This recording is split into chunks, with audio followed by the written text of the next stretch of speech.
Hey everyone, welcome back to the channel. In today's video, we're diving into a fascinating what-if scenario. What if Naruto never met Sasuke? How would the story of Naruto change if these two legendary shinobi never crossed paths?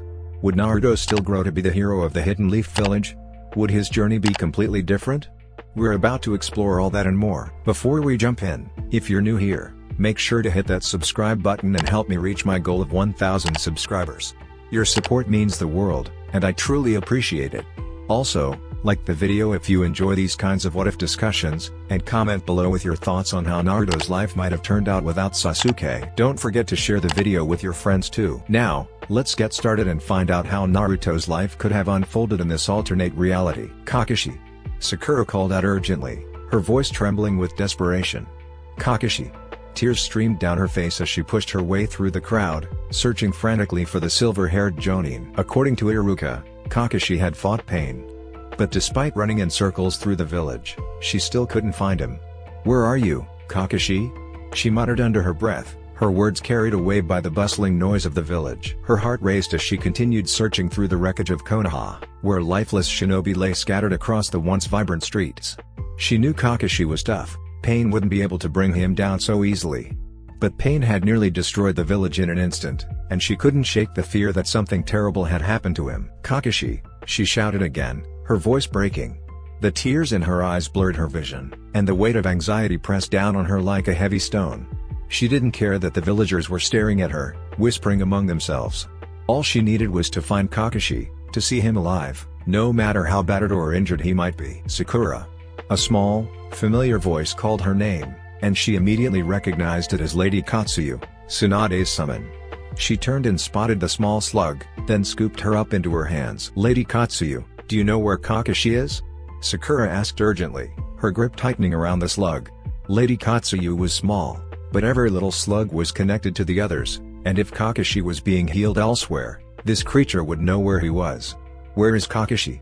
Sakura demanded, but the slug remained silent. "He's over there," the slug answered, her tiny head pointing toward a direction Sakura had yet to search. Without a second thought, Sakura rushed toward the direction Lady Katsuyu had pointed out. Hope surged in her chest, but it was quickly crushed when she saw a larger blue and white slug attached to Kakashi, buried under a pile of rubble. Only his shoulders and head were visible, his neck bent at an unnatural angle. It was a sight that struck her with terror and dread. "Kakashi," she cried, her voice raw with anguish as she dropped to her knees beside him. Tears flowed freely from her eyes as her hands trembled. The rebel had trapped him, and his condition seemed grim. With no time to lose, Sakura summoned her chakra, channeling it into her hands as she began to clear the heavy stones.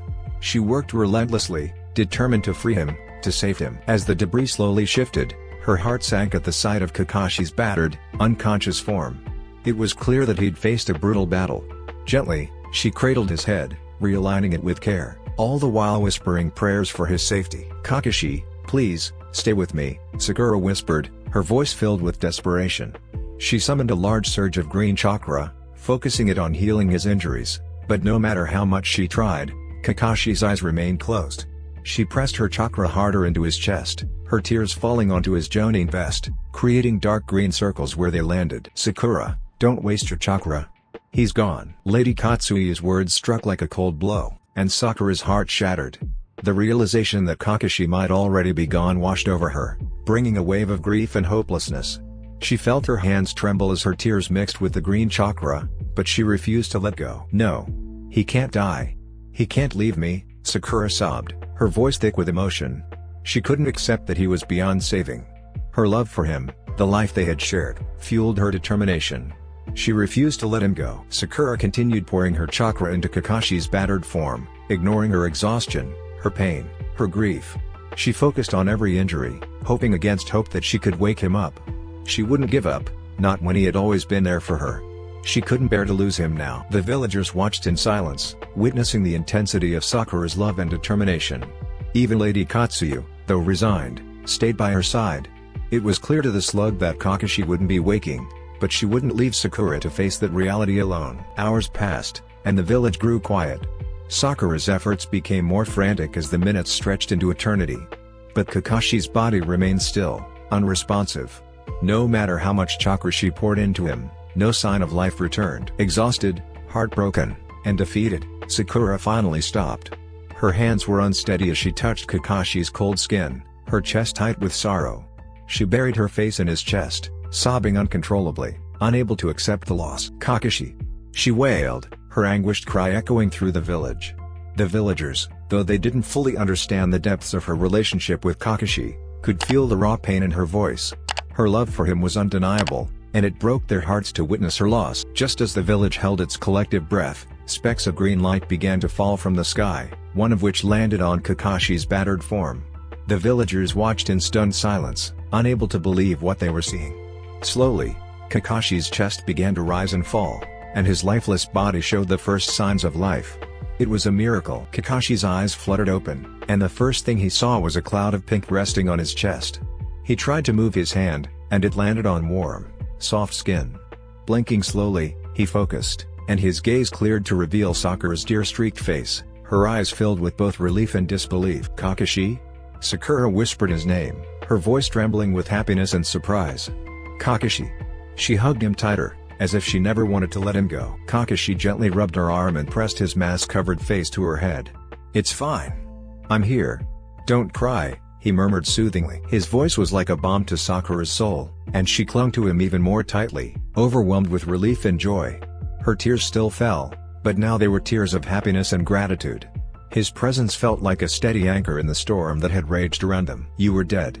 You were dead, and I couldn't do anything," Sakura whispered, her voice still shaky. She held him even tighter, her fingers digging into his side.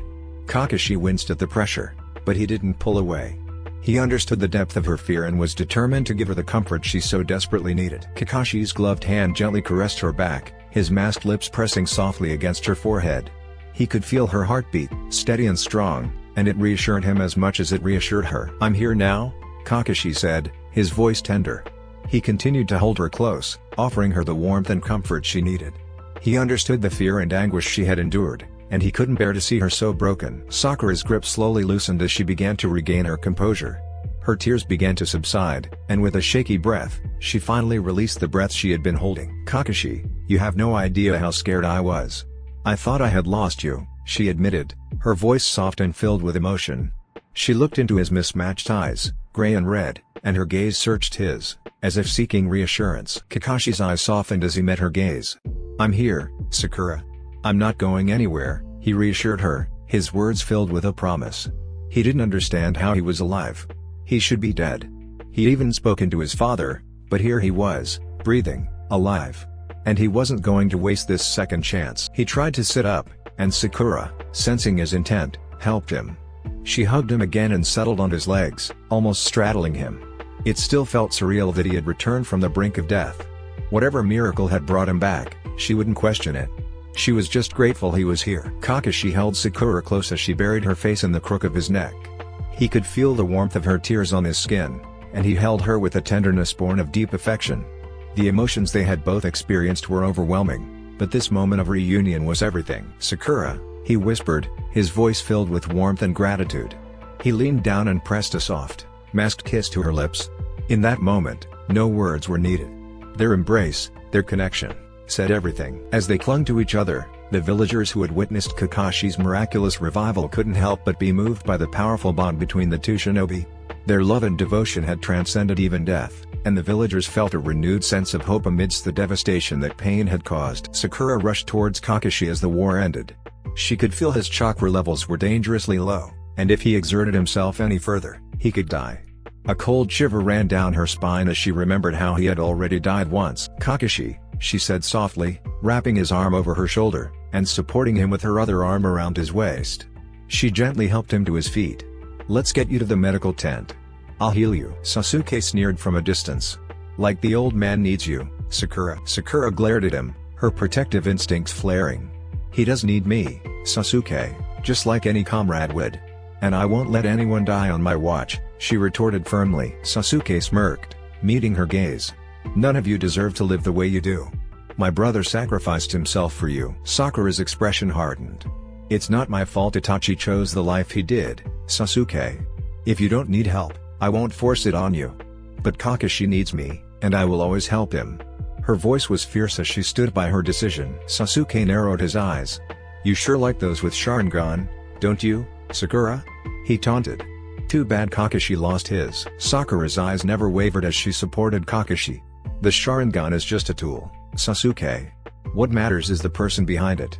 And Kakashi is so much more than his eye. Sasuke's gaze remained cold, but Sakura ignored him. Kakashi, leaning heavily on her, spoke up. "I'm fine, Sakura," he said with a faint smile, his visible eye crinkling. "You don't need to argue with Sasuke." Sakura couldn't help but smile back, though her worry remained. "Don't downplay it, Kakashi. You can't even stand on your own. You pushed yourself to the limit again. Are you trying to leave me?" Her voice trembled with concern. Kakashi's smile was warm, and his voice gentle. "I'm not trying to leave you, Sakura. I just needed to make sure the village was safe." Sasuke's voice cut through the moment. "So, you chose to stay with the old man instead of me, Sakura?" Sakura's eyes flashed with anger as she turned towards him. "Don't blame me for your mistakes, Sasuke," she shot back. "It's not my fault you tried to kill me. It's not my fault you chose this path.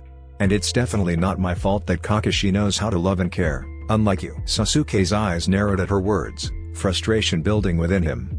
But Sakura didn't flinch. Her focus was on Kakashi. Kakashi, still leaning on Sakura, spoke again. "I'm fine, Sakura," he said, trying to reassure her. "You don't need to argue with Sasuke." Sakura smiled at Kakashi's attempt to lighten the mood, though her eyes remained hard. "Stop pretending, Kakashi. You're not fine. You're barely standing. Why do you always do this to yourself?" Kakashi gave her a reassuring look. "I just wanted to make sure everyone else was okay." Sasuke's voice was bitter. "You think he cares about you, Sakura? You're just someone for him to use." "Sasuke," Kakashi snapped, his voice full of anger. "You need to stop. Don't insult her like that." Sasuke smirked. "What? You're the pervert of Konoha. I know exactly what this relationship is about." Kakashi's eye narrowed in irritation. "Sasuke, you're blind with bitterness. Sakura and I share something you don't understand: trust, respect, and care. If you can't see that, it's not our problem." Sakura, her concern for Kakashi rising, shot Sasuke a sharp look. "If you think what you're implying is true, then I'd rather be his than be with you." Her gaze softened as she turned back to Kakashi. "Let's go, Kakashi. You need healing." Kakashi nodded, still trying to stay strong despite his exhaustion. "I'll go with you, Sakura. No need to carry me like this." Sakura smiled faintly at him, but her worry remained. "You've pushed yourself too far again, Kakashi. Don't pretend you're fine." They walked together to the medical tent. Sasuke's voice called after them. "We're not done yet, Sakura." But she didn't turn around. Inside the tent, Sakura immediately began to heal Kakashi, her hands steady and practiced. Kakashi watched her, appreciating her care but feeling uneasy. He closed his eyes. "You know, you can go back to him if you want." Sakura didn't stop her healing, though her voice betrayed some frustration. "I don't want to hear it, Kakashi. I'm just saying, you can choose him. I won't hold it against you." Sakura paused briefly but resumed healing him. Her voice was laced with disbelief. "Kakashi, why are you even saying that? I choose you. Sasuke was a dream from my childhood. But you're my reality now." Kakashi sighed softly, his visible eyes searching her face. "I just want to make sure. You deserve someone who can give you everything. I'm not the ideal choice. I'm a man with a lot of scars and a dark past." Sakura's eyes hardened. "If you want me to leave, just say so. I'll go quietly." Kakashi reached to touch her face, but she pulled away, focusing on her healing. However, when he noticed something unusual in her chakra flow, his worry deepened. "What are you doing, Sakura?" He saw her growing pale and immediately grew concerned. "Sakura," he said softly, cupping her face in his hands, "what's happening? You look pale. Are you okay?" She didn't answer, her focus still on him. Kakashi's concern grew stronger. "Sakura, stop. You're pushing yourself too far." Sakura only continued, ignoring his words, but eventually, Kakashi's sharpness broke through. "What are you doing?" he demanded, his voice filled with panic. "Are you insane?" Sakura's determination faltered, her voice barely a whisper. "I just wanted to make sure you were okay, Kakashi. I didn't want to lose you again." Kakashi's eyes widened in shock and worry. "Sakura, no. This is too dangerous. You can't sacrifice yourself for me." She stopped, and the silence was thick with emotion. "I just wanted you to be okay," she repeated softly, her voice breaking. "I don't want to lose you." Kakashi tightened his grip on her hands, his face full of concern. "You can't do this, Sakura. Please, don't do something so reckless. You matter too much." Sakura finally allowed herself to breathe, her shoulders slumping with exhaustion. She met his eyes, her voice full of vulnerability. "I just wanted to make sure you were all right. And to prove I'm good enough for you." Kakashi's voice softened as he gently cupped her face. "Sakura, you are more than good enough for me. You're everything I could ever need. I was just afraid that I might not be enough for you. I care about you more than you know." Sakura clung to him, tears welling up in her eyes. "I don't want anyone else, Kakashi. I choose you, no matter what." Kakashi smiled gently, brushing a strand of her hair from her face. "Then I choose you too, Sakura. Always." They shared a quiet moment before she placed a hand on his cheek, her voice soft. "Promise me, no matter what happens, you'll always come back to me. I can't bear losing you again." Kakashi's eyes were filled with warmth and certainty. "I promise, Sakura. I'll always come back to you. No matter what." Outside the tent, Sasuke stood, his gaze filled with a mixture of disdain and curiosity as he observed the scene before him. His Sharingan eyes absorbed every detail, and he couldn't suppress the irritation and jealousy that stirred within him at the sight of Kakashi and Sakura together. "You two are pathetic," Sasuke muttered under his breath, his eyes narrowing as he scowled. Just as his thoughts began to spiral, a voice cut through the silence.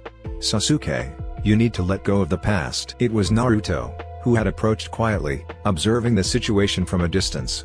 Sasuke turned to face his former teammate, his expression unreadable. "I don't need your advice, Naruto," Sasuke snapped coldly. "How can you stand this? I told you to take care of her when I left, but not like this. Why are you letting Kakashi have his way with her?" Naruto sighed, his face a mixture of sadness and frustration. "Sasuke, you don't understand. Sakura chose Kakashi. It's not about him having his way with her, she loves him. She's happy now. She spent years chasing after you. She's moved on. You need to respect her choices, let go of the anger. Just because you realize you love her doesn't mean she'll come back to you. She is Kakashi now." A flash of frustration sparked in Sasuke's eyes at Naruto's words. "Love?" he sneered. "You think I care about that?" Naruto crossed his arms, his expression firm. "Maybe you should start caring, Sasuke. Sakura deserves happiness, and Kakashi makes her happy. You can't control her life. Let her be." Sasuke's jaw tightened, and he shot Naruto a cold glare. "I need her to help me rebuild the Uchiha clan. No one is going to stop me from achieving that." Naruto's eyes filled with a mixture of pity and disappointment. "Using Sakura for your clan isn't fair to her. She's not a tool to fulfill your goals. She has her own life, her own decisions. Don't drag her into something she doesn't want." Sasuke's expression grew colder. "She owes me. For what my brother did." "Do you think Itachi would want you to force someone into this?" Naruto asked, his voice grave. Sasuke's gaze darkened, his lips curling into a bitter smile. "Itachi said he would love me no matter what. He doesn't care about the choices I make." Naruto shook his head, his tone filled with sorrow. "Sasuke, you've changed. This isn't the Sasuke I knew." Sasuke scoffed, brushing off Naruto's concern. "If you care about her so much, stay out of my way. I'll do what I have to." As Sasuke turned to walk towards the tent, Naruto's voice cut through the tension. "Sasuke, if you hurt Sakura or Kakashi, I'll make sure you regret it." Sasuke paused, a mocking smirk playing on his lips. "You've always been soft, Naruto. Do your worst. It won't change anything." Inside the tent, Sakura stiffened as Sasuke entered, his red eyes glaring at the two of them. She immediately pulled away from Kakashi, sensing the storm brewing. "Sasuke, what is it?" she asked, her voice calm but laced with concern. Sasuke's eyes burned with intensity as he approached, grabbing her wrist with an iron grip. "You're coming with me," he demanded, attempting to drag her out. Sakura planted her feet, using her chakra to anchor herself in place, refusing to budge. Kakashi rose from his cot, his tone dangerous but controlled. "Let go of her, Sasuke." Sasuke's grip tightened, his expression cold. "She belongs to the Uchiha clan. She's a tool to help me revive it, and I won't let her waste her time here with you. She is mine." Sakura's eyes flashed with anger as she yanked her wrist free. "I don't owe you anything, Sasuke. And I'm not a tool for your clan. I have my own life to live, and my own choices." Kakashi stepped forward, his presence towering. "Sasuke, she's made her choice. It's with me. Let her go." Sasuke's eyes flared as he activated his eternal Mangekyo Sharingan, hissing with malice. "You're not good enough for her, Kakashi. She deserves better than this.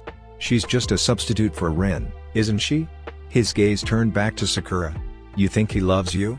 You're just filling the hole left by a dead woman. You really want to live in her shadow? Sakura's breath hitched as the words hit her like a slap. She recoiled, glancing at Kakashi, searching for an answer. Kakashi remained silent for a moment, his expression solemn. When he spoke, his voice was low and sincere. Yes, I loved Rin. But that doesn't mean you're a replacement, Sakura. You're an individual. I love you for who you are, not because of who you remind me of. Sasuke scoffed, his gaze full of scorn. Do you honestly believe that, Sakura? He's just using you to fill the emptiness. You deserve someone who can give you their whole heart. Not someone who's still hung up on the past. Sakura stood her ground, eyes fierce as she spoke. Don't you dare insult Kakashi like that, Sasuke. He's been nothing but honest with me. Sasuke, undeterred, pressed on, his voice dripping with venom. Are you sure about that? How come you didn't know about Rin until now? Doesn't that make you wonder? Sakura turned to Kakashi, her eyes filled with confusion. Kakashi? Kakashi gently cupped her face, his voice soft but firm. Sakura, Rin is a part of my past. I loved her, but she's gone. You are my future, and I choose you. Sasuke, frustrated by the turn of events, tried to drive a wedge between them.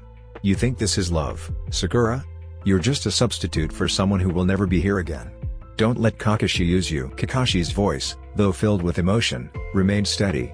Sakura, you don't have to compete with anyone, especially not with Rin.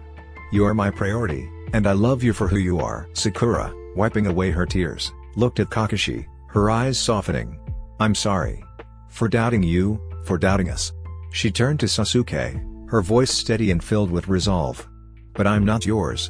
I choose Kakashi. Sasuke's face twisted with rage as he grabbed her shoulder, pulling her toward him. No.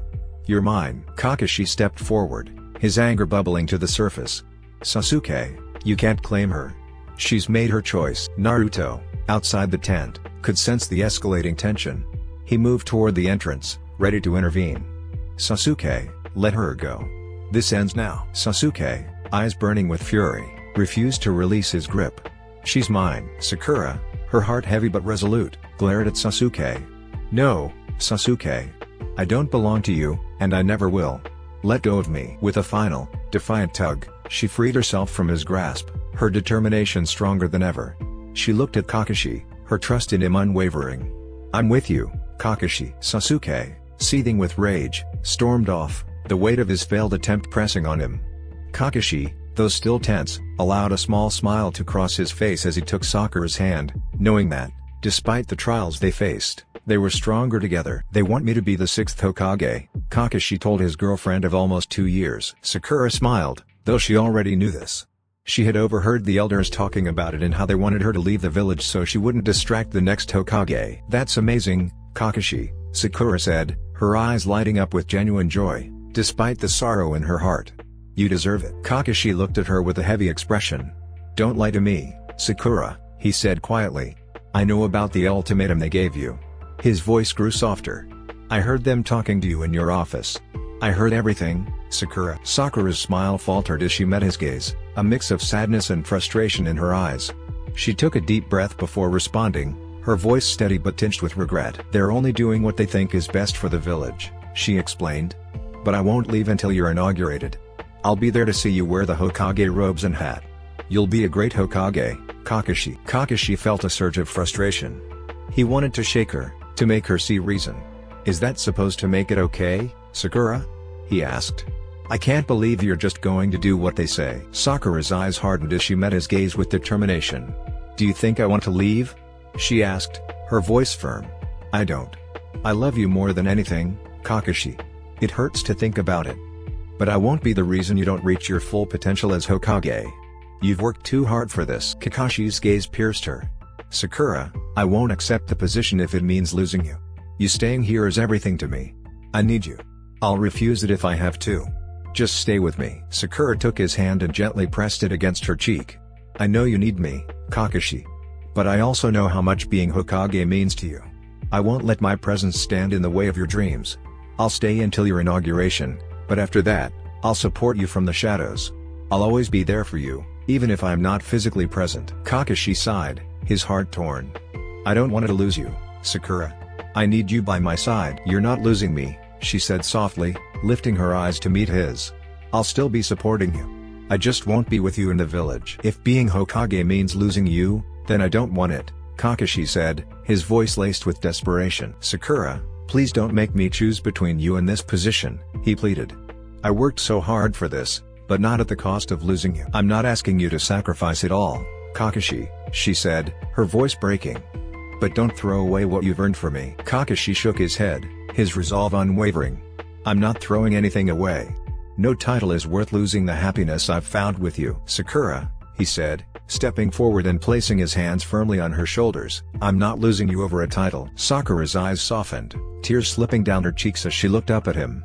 She wrapped her arms around him and buried her face against his neck. I love you, she whispered, over and over again. I love you, Kakashi. Kakashi could feel her tears soaking through his cloak, but he didn't care. He held her tightly, his hand gently smoothing her long pink hair. He pressed his masked lips to her temple. You're more important than any position, Sakura, he murmured, his voice full of conviction. I'm never letting you go. Sakura nodded, lifting her head to place a soft kiss on his cheek. I'm sorry, she whispered, her voice filled with sorrow. I'm sorry for even thinking about leaving you. I love you, Kakashi. Kakashi held her even tighter, his arms wrapped around her as he whispered soothing words. Sakura. It's okay. We'll figure this out together. I love you too, and nothing will come between us. Kakashi? Sakura called out softly, her hands drying on the kitchen towel. There was no answer, so she walked towards their room. As she opened the door, she immediately heard his quiet snoring. She spotted him lying on the bed, his arm covering his eyes to shield himself from the afternoon sun. Kakashi had refused the Hokage position, and the elders were furious. But he didn't care. He had made his decision, and instead, continued to serve as a Jonin. Though the five nations were now on better terms after the war, suspicion and paranoia still lingered within the system. As a consequence of his refusal, the elders had overburdened him with endless tasks, working him like a dog. Sakura sighed, feeling a surge of anger and helplessness as she watched Kakashi's exhausted face. Hadn't he already given so much for the village? Why were they punishing him like this, treating him like a slave? She walked to the bed and lay next to him, his presence somehow comforting despite the situation. Sensing her, Kakashi turned to face her, draping his arm across her middle, pulling her closer to his chest. In his sleep, he mumbled her name, followed by a soft, "Love you." Sakura's heart ached as she stroked his silver hair, marveling at how even in his sleep, he found comfort in her presence. "Kakashi," she whispered, gently caressing his cheek. "You're pushing yourself too hard. This isn't fair to you." But he didn't stir. His soft snoring continued, a constant reminder of how deep in exhaustion he was. Sakura buried her face in his chest, the steady beat of his heart lulling her into a peaceful sleep. When she awoke, the moon had risen, and Kakashi was no longer by her side. "Kakashi?" she called sleepily, her eyes still heavy. "Kakashi." The door burst open, and Kakashi rushed in, his eyes frantic with concern. "Sakura. Why? Are you hurt?" he asked, his voice thick with worry. "No," she replied, sitting up. "I woke up, and you weren't here." Relief washed over Kakashi's face as he moved to her side, gently cupping her cheek. "You scared me. I thought something happened." Sakura smiled at his concern. "I'm sorry for worrying you. I thought maybe they had summoned you again to run the perimeter." Kakashi let out a tired chuckle, his voice laced with a bitter edge. "They did. But after only an hour on the shift, Tenzo was ready to imprison me with his wood-style jutsu. He insisted I return to you, and he'd take over for me." Sakura's smile faded as she frowned, worry clouding her expression. "Kakashi, this is too much. You're overworking yourself. I hate seeing you like this. You deserve better." He sighed, running a hand through his unruly hair. "I know, Sakura. But I can't abandon my duties.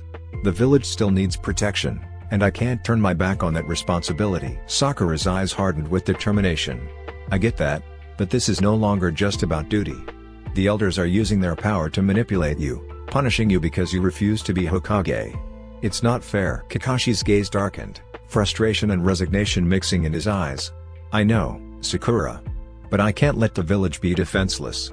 I made a promise to protect it, and I won't break it." Sakura gently placed her hand on his cheek, her touch warm and firm. "I'm not asking you to abandon your duty. I'm asking you to stand up for yourself. The elders are exploiting your sense of responsibility. It's not fair that you're being punished for choosing me." Kakashi closed his eyes, leaning into her touch. "It's not that simple, Sakura. If I disobey the elders now, it could make things worse." Sakura's eyes reflected a deep, unyielding concern as she met his gaze. "Kakashi, you don't deserve this. I don't want you to suffer in silence. Let me help. I'll take over some of your shifts. The hospital doesn't need me now that Lady Tsunade is in charge." Sakura had been dismissed by the elders, probably because of her relationship with Kakashi, but Tsunade had promised to reinstate her as chief surgeon in 2 years, just enough time for the elders to let up on her. Kakashi softened at her offer, but his expression remained conflicted. "Sakura, you've already done so much for me. I can't ask you to sacrifice your own well-being. I appreciate the offer, but I'll manage. I don't want you burdened by my choices." Her eyes shone with determination. "Kakashi, we're a team. We've faced challenges together. I can't just stand by while you're being treated unfairly. You can't do this alone. You're going to burn out. You're not a machine. I need you healthy, alive. Not half-dead from exhaustion." He tried to reassure her. "I'll be fine, Sakura. Just 2 more months, and this punishment will be over. Please understand, I don't want you involved in this. I don't want the elders to think they've won. Just have faith in me." Sakura's frustration grew, but she could see how deeply Kakashi valued his pride. She couldn't let him suffer in silence. "Kakashi, I have faith in you. But I can't just sit back while you're being treated like this.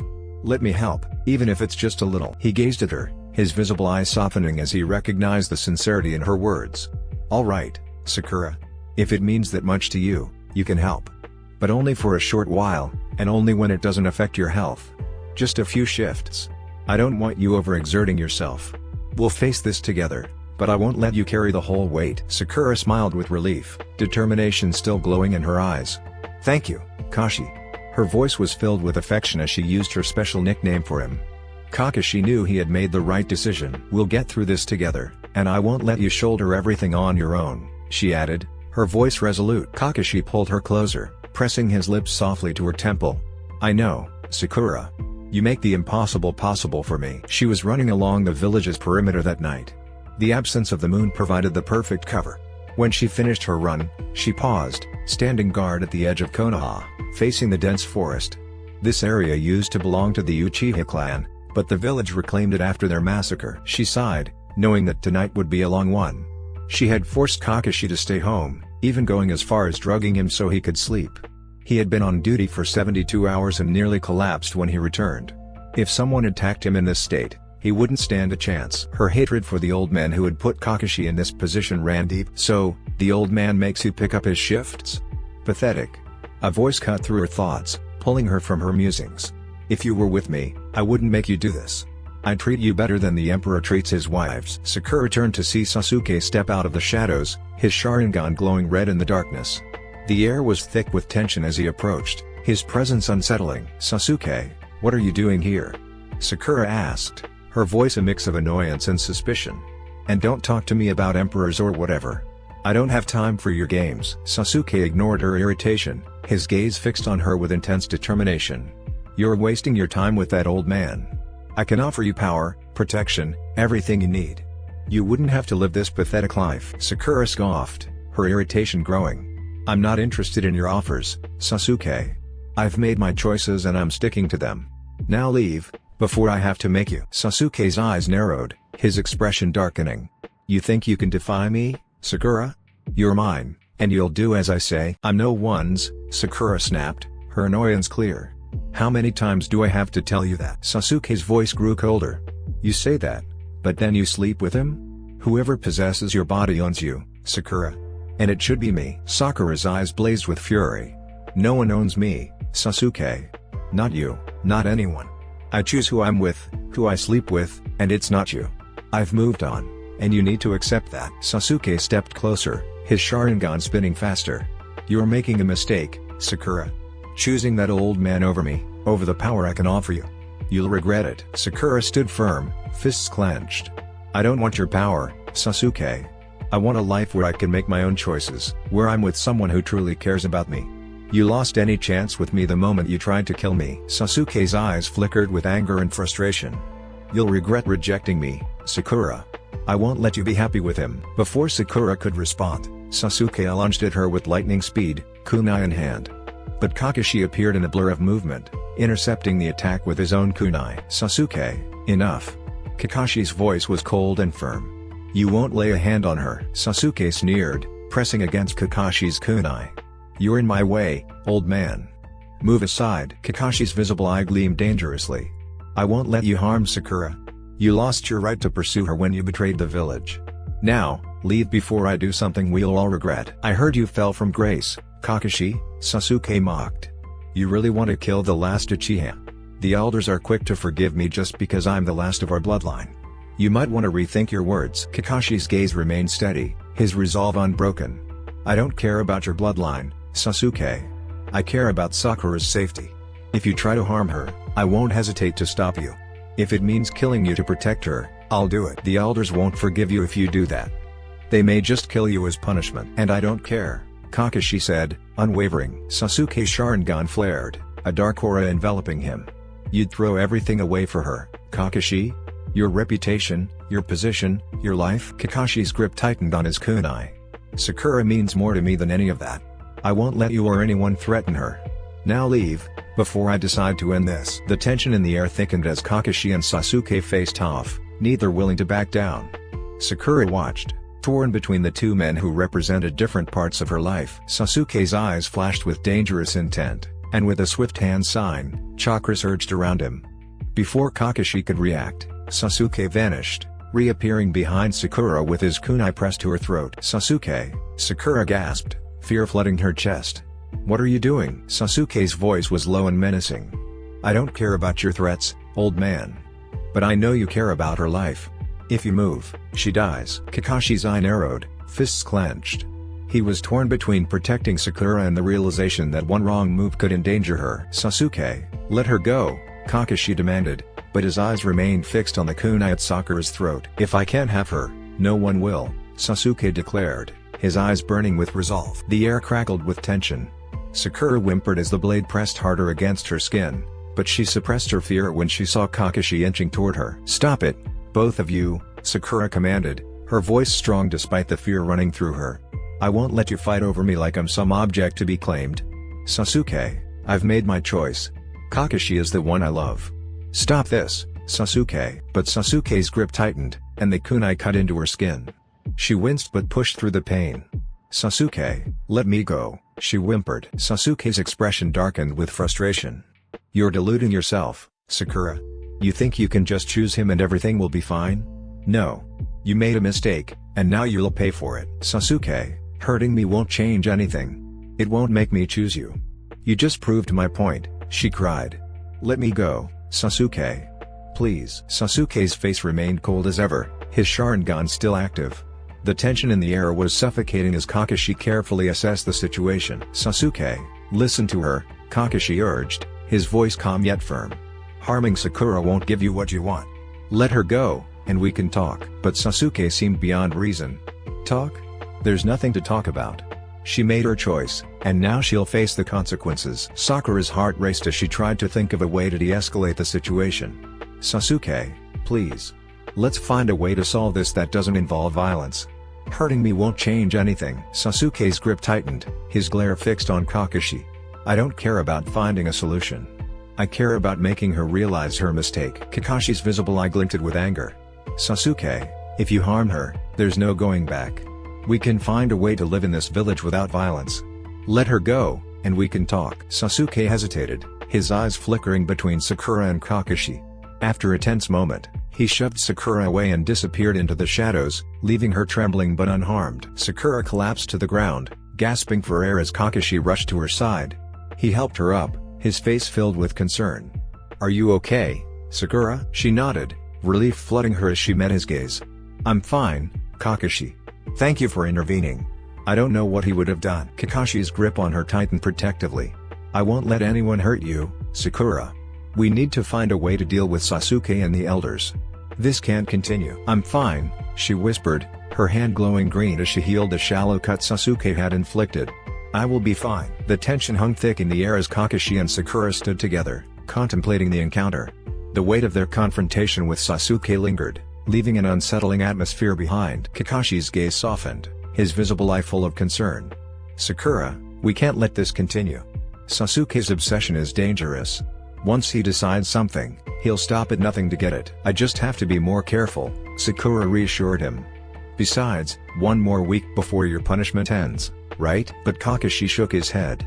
No, Sakura. This can't go on. We need to end this conflict once and for all. I won't let you live in fear, and I won't let Sasuke threaten you. Don't worry about it, Kakashi. I'll be fine. I swear. She smiled at him. Then she narrowed her. When she crawled into their bed the next morning, she was beyond tired. And she was kicked out of the observation post by Yamato, stating that she is just as bad as Kakashi, guarding the village with little to no sleep. She begrudgingly left before Yamato caged her in his wood prison and dragged her home. Kakashi turned to his side facing her. He is still fast asleep, but it was like he instantly knew she was there because he immediately pulled her closer to him. Kakashi's eyes remained closed, but a small smile played on his lips as he held Sakura in his arms. The worries and challenges of their situation seemed to fade away in the embrace they shared. Sakura pressed a gentle kiss to his cheek, silently expressing her gratitude for his presence. This is the reason why she doesn't want anyone on their house during Kakashi's off. He usually sleeps almost naked, he is usually just clad in his boxers, and he won't appreciate anyone gawking at his body or his face. For a while, they simply stayed in each other's arms, finding solace in the shared warmth. Sakura traced lazy circles on Kakashi's chest, her mind still processing the events that unfolded with Sasuke. I'm sorry for last night, Kakashi murmured, his voice gruff from sleep. I should have rested like you wanted me to. I didn't mean to make you mad. Sakura sighed, leaning her head against Kakashi's shoulder. It's okay. I don't want to see you worn out because of everything.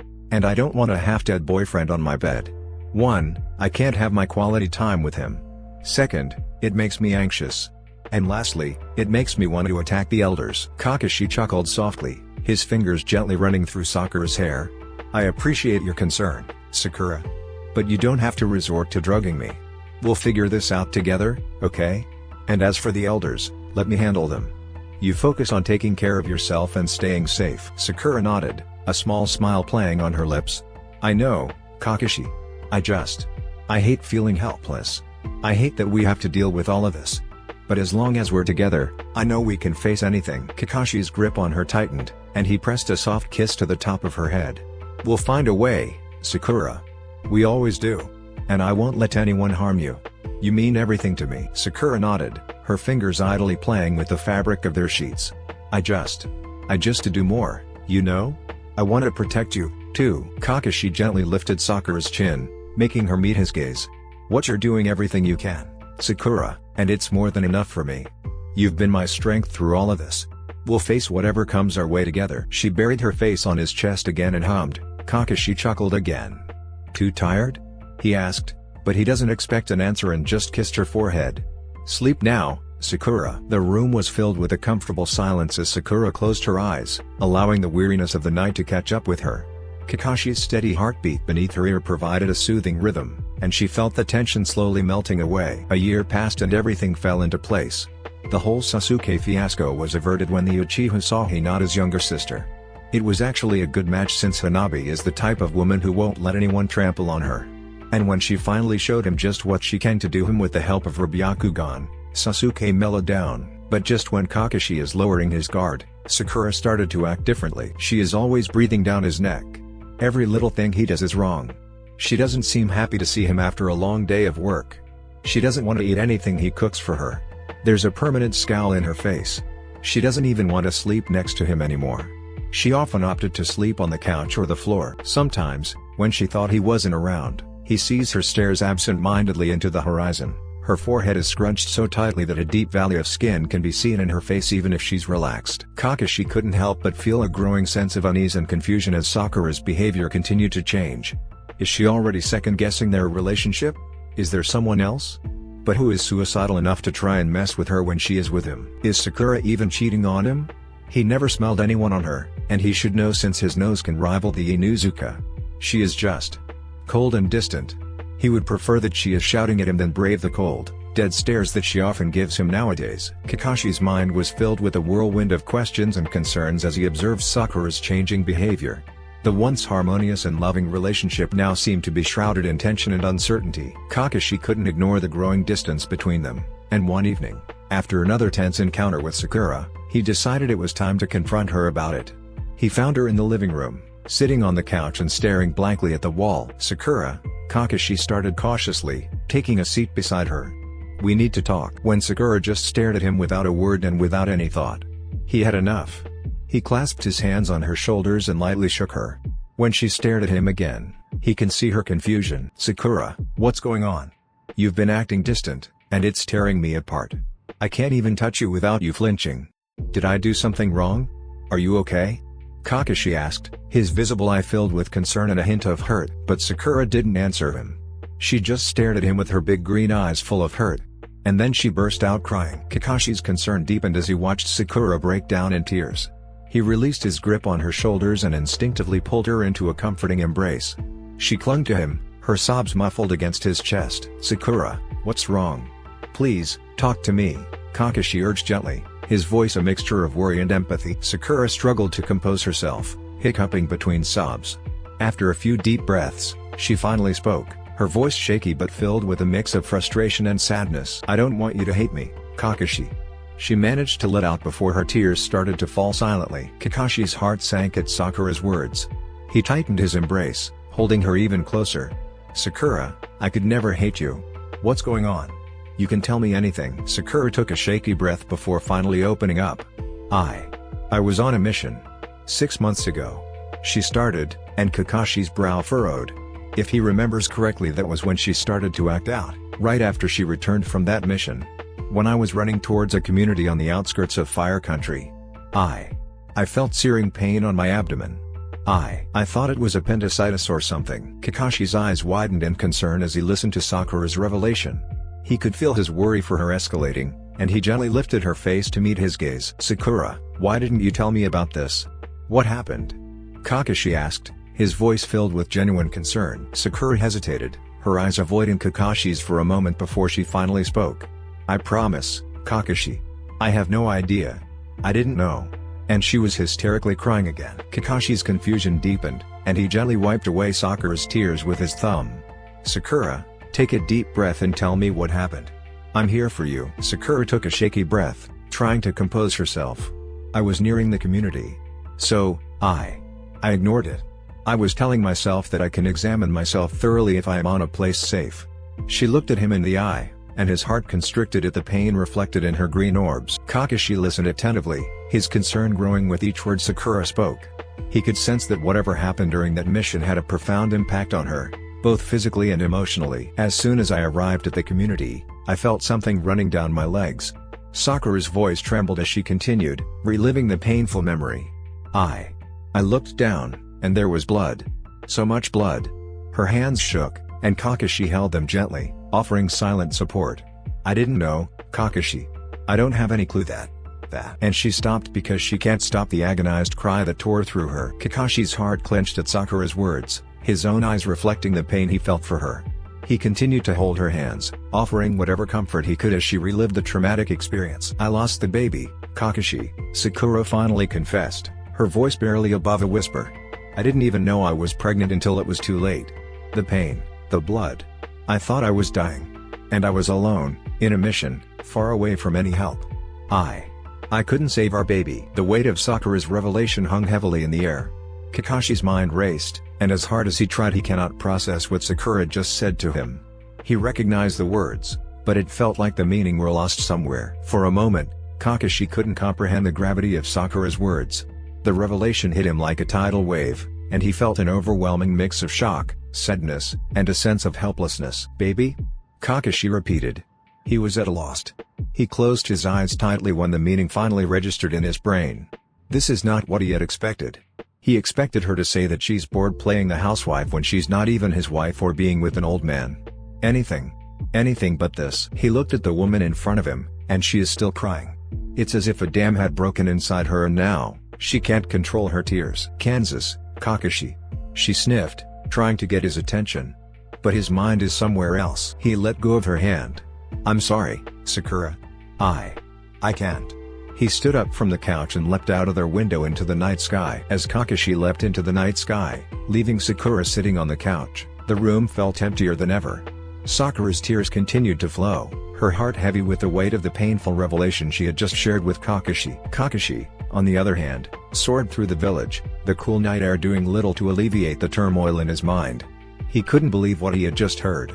The news of Sakura's pregnancy and the loss of their child hit him like a tidal wave, leaving him disoriented and overwhelmed. His initial reaction was to distance himself, to escape from the reality of the situation. The news blindsided him. It was like a curved ball that he didn't see until the last minute. And he wants to distance himself from that pain.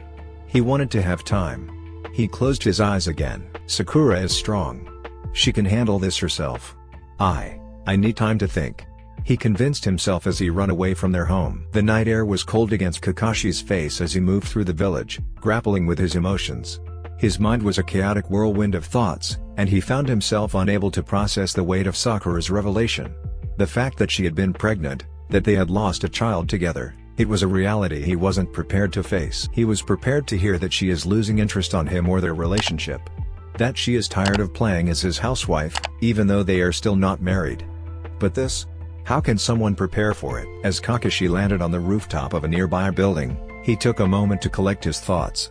The stars above seemed to mock him with their distant brilliance, a stark contrast to the darkness that had settled within him. He felt a profound sense of guilt and helplessness, knowing that Sakura had gone through such a traumatic experience alone. The words echoed in his mind, "I lost the baby, Kakashi." He couldn't shake the feeling that he had failed Sakura, that he had let her face such pain without being there for her. The weight of his emotions pressed heavily on his shoulders, threatening to crush him. Kakashi sat there in silence, the cool breeze ruffling his silver hair. He closed his eyes, trying to make sense of the turmoil within. How can he not know? He prided himself as elite among the elite, and now he can't even realize the most basic symptom.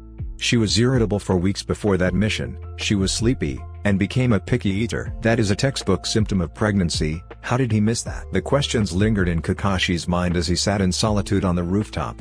The cool breeze carried the weight of his realization, and the distant glow of the stars seemed to mock the darkness that had settled within him. The sense of guilt and helplessness gnawed at him, intensifying with each passing moment. How could I not know? Kakashi whispered to himself, the words carried away by the wind. He prided himself on his keen observation skills, his ability to read situations and people. Yet, he had missed the signs, the subtle changes in Sakura that should have raised alarms. He replayed the weeks leading up to Sakura's mission in his mind, each missed cue becoming a haunting echo of his own oversight.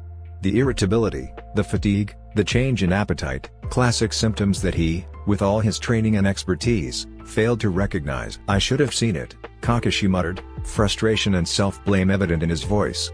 His eyes, normally obscured by the protective cover of his headband, revealed the conflict within him as he opened them to gaze at the night sky. The stars offered no answers, and the night remained silent except for the soft rustle of leaves in the breeze.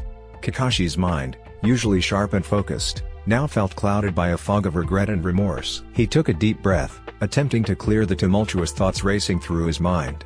Sakura deserved better, he acknowledged to himself, a heavy sigh escaping his lips.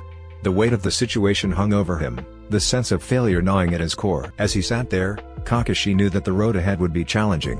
It wasn't just about confronting Sakura's pain but also reconciling with his own shortcomings.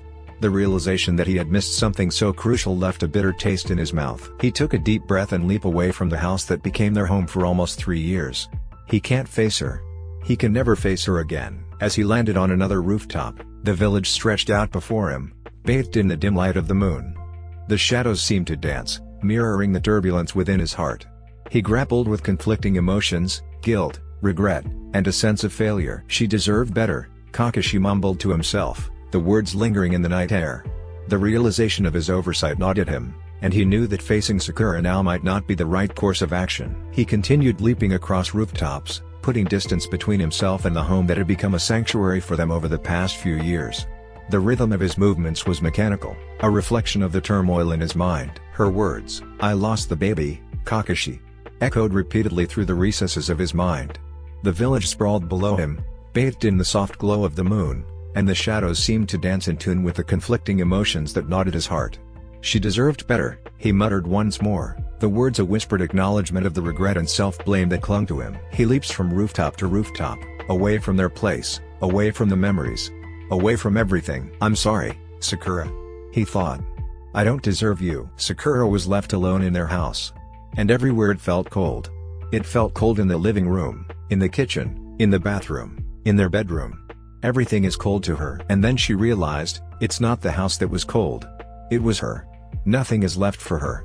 She lost her baby, Now she is losing Kakashi. The only reason why she can't face him is because she always remembers the life that she lost.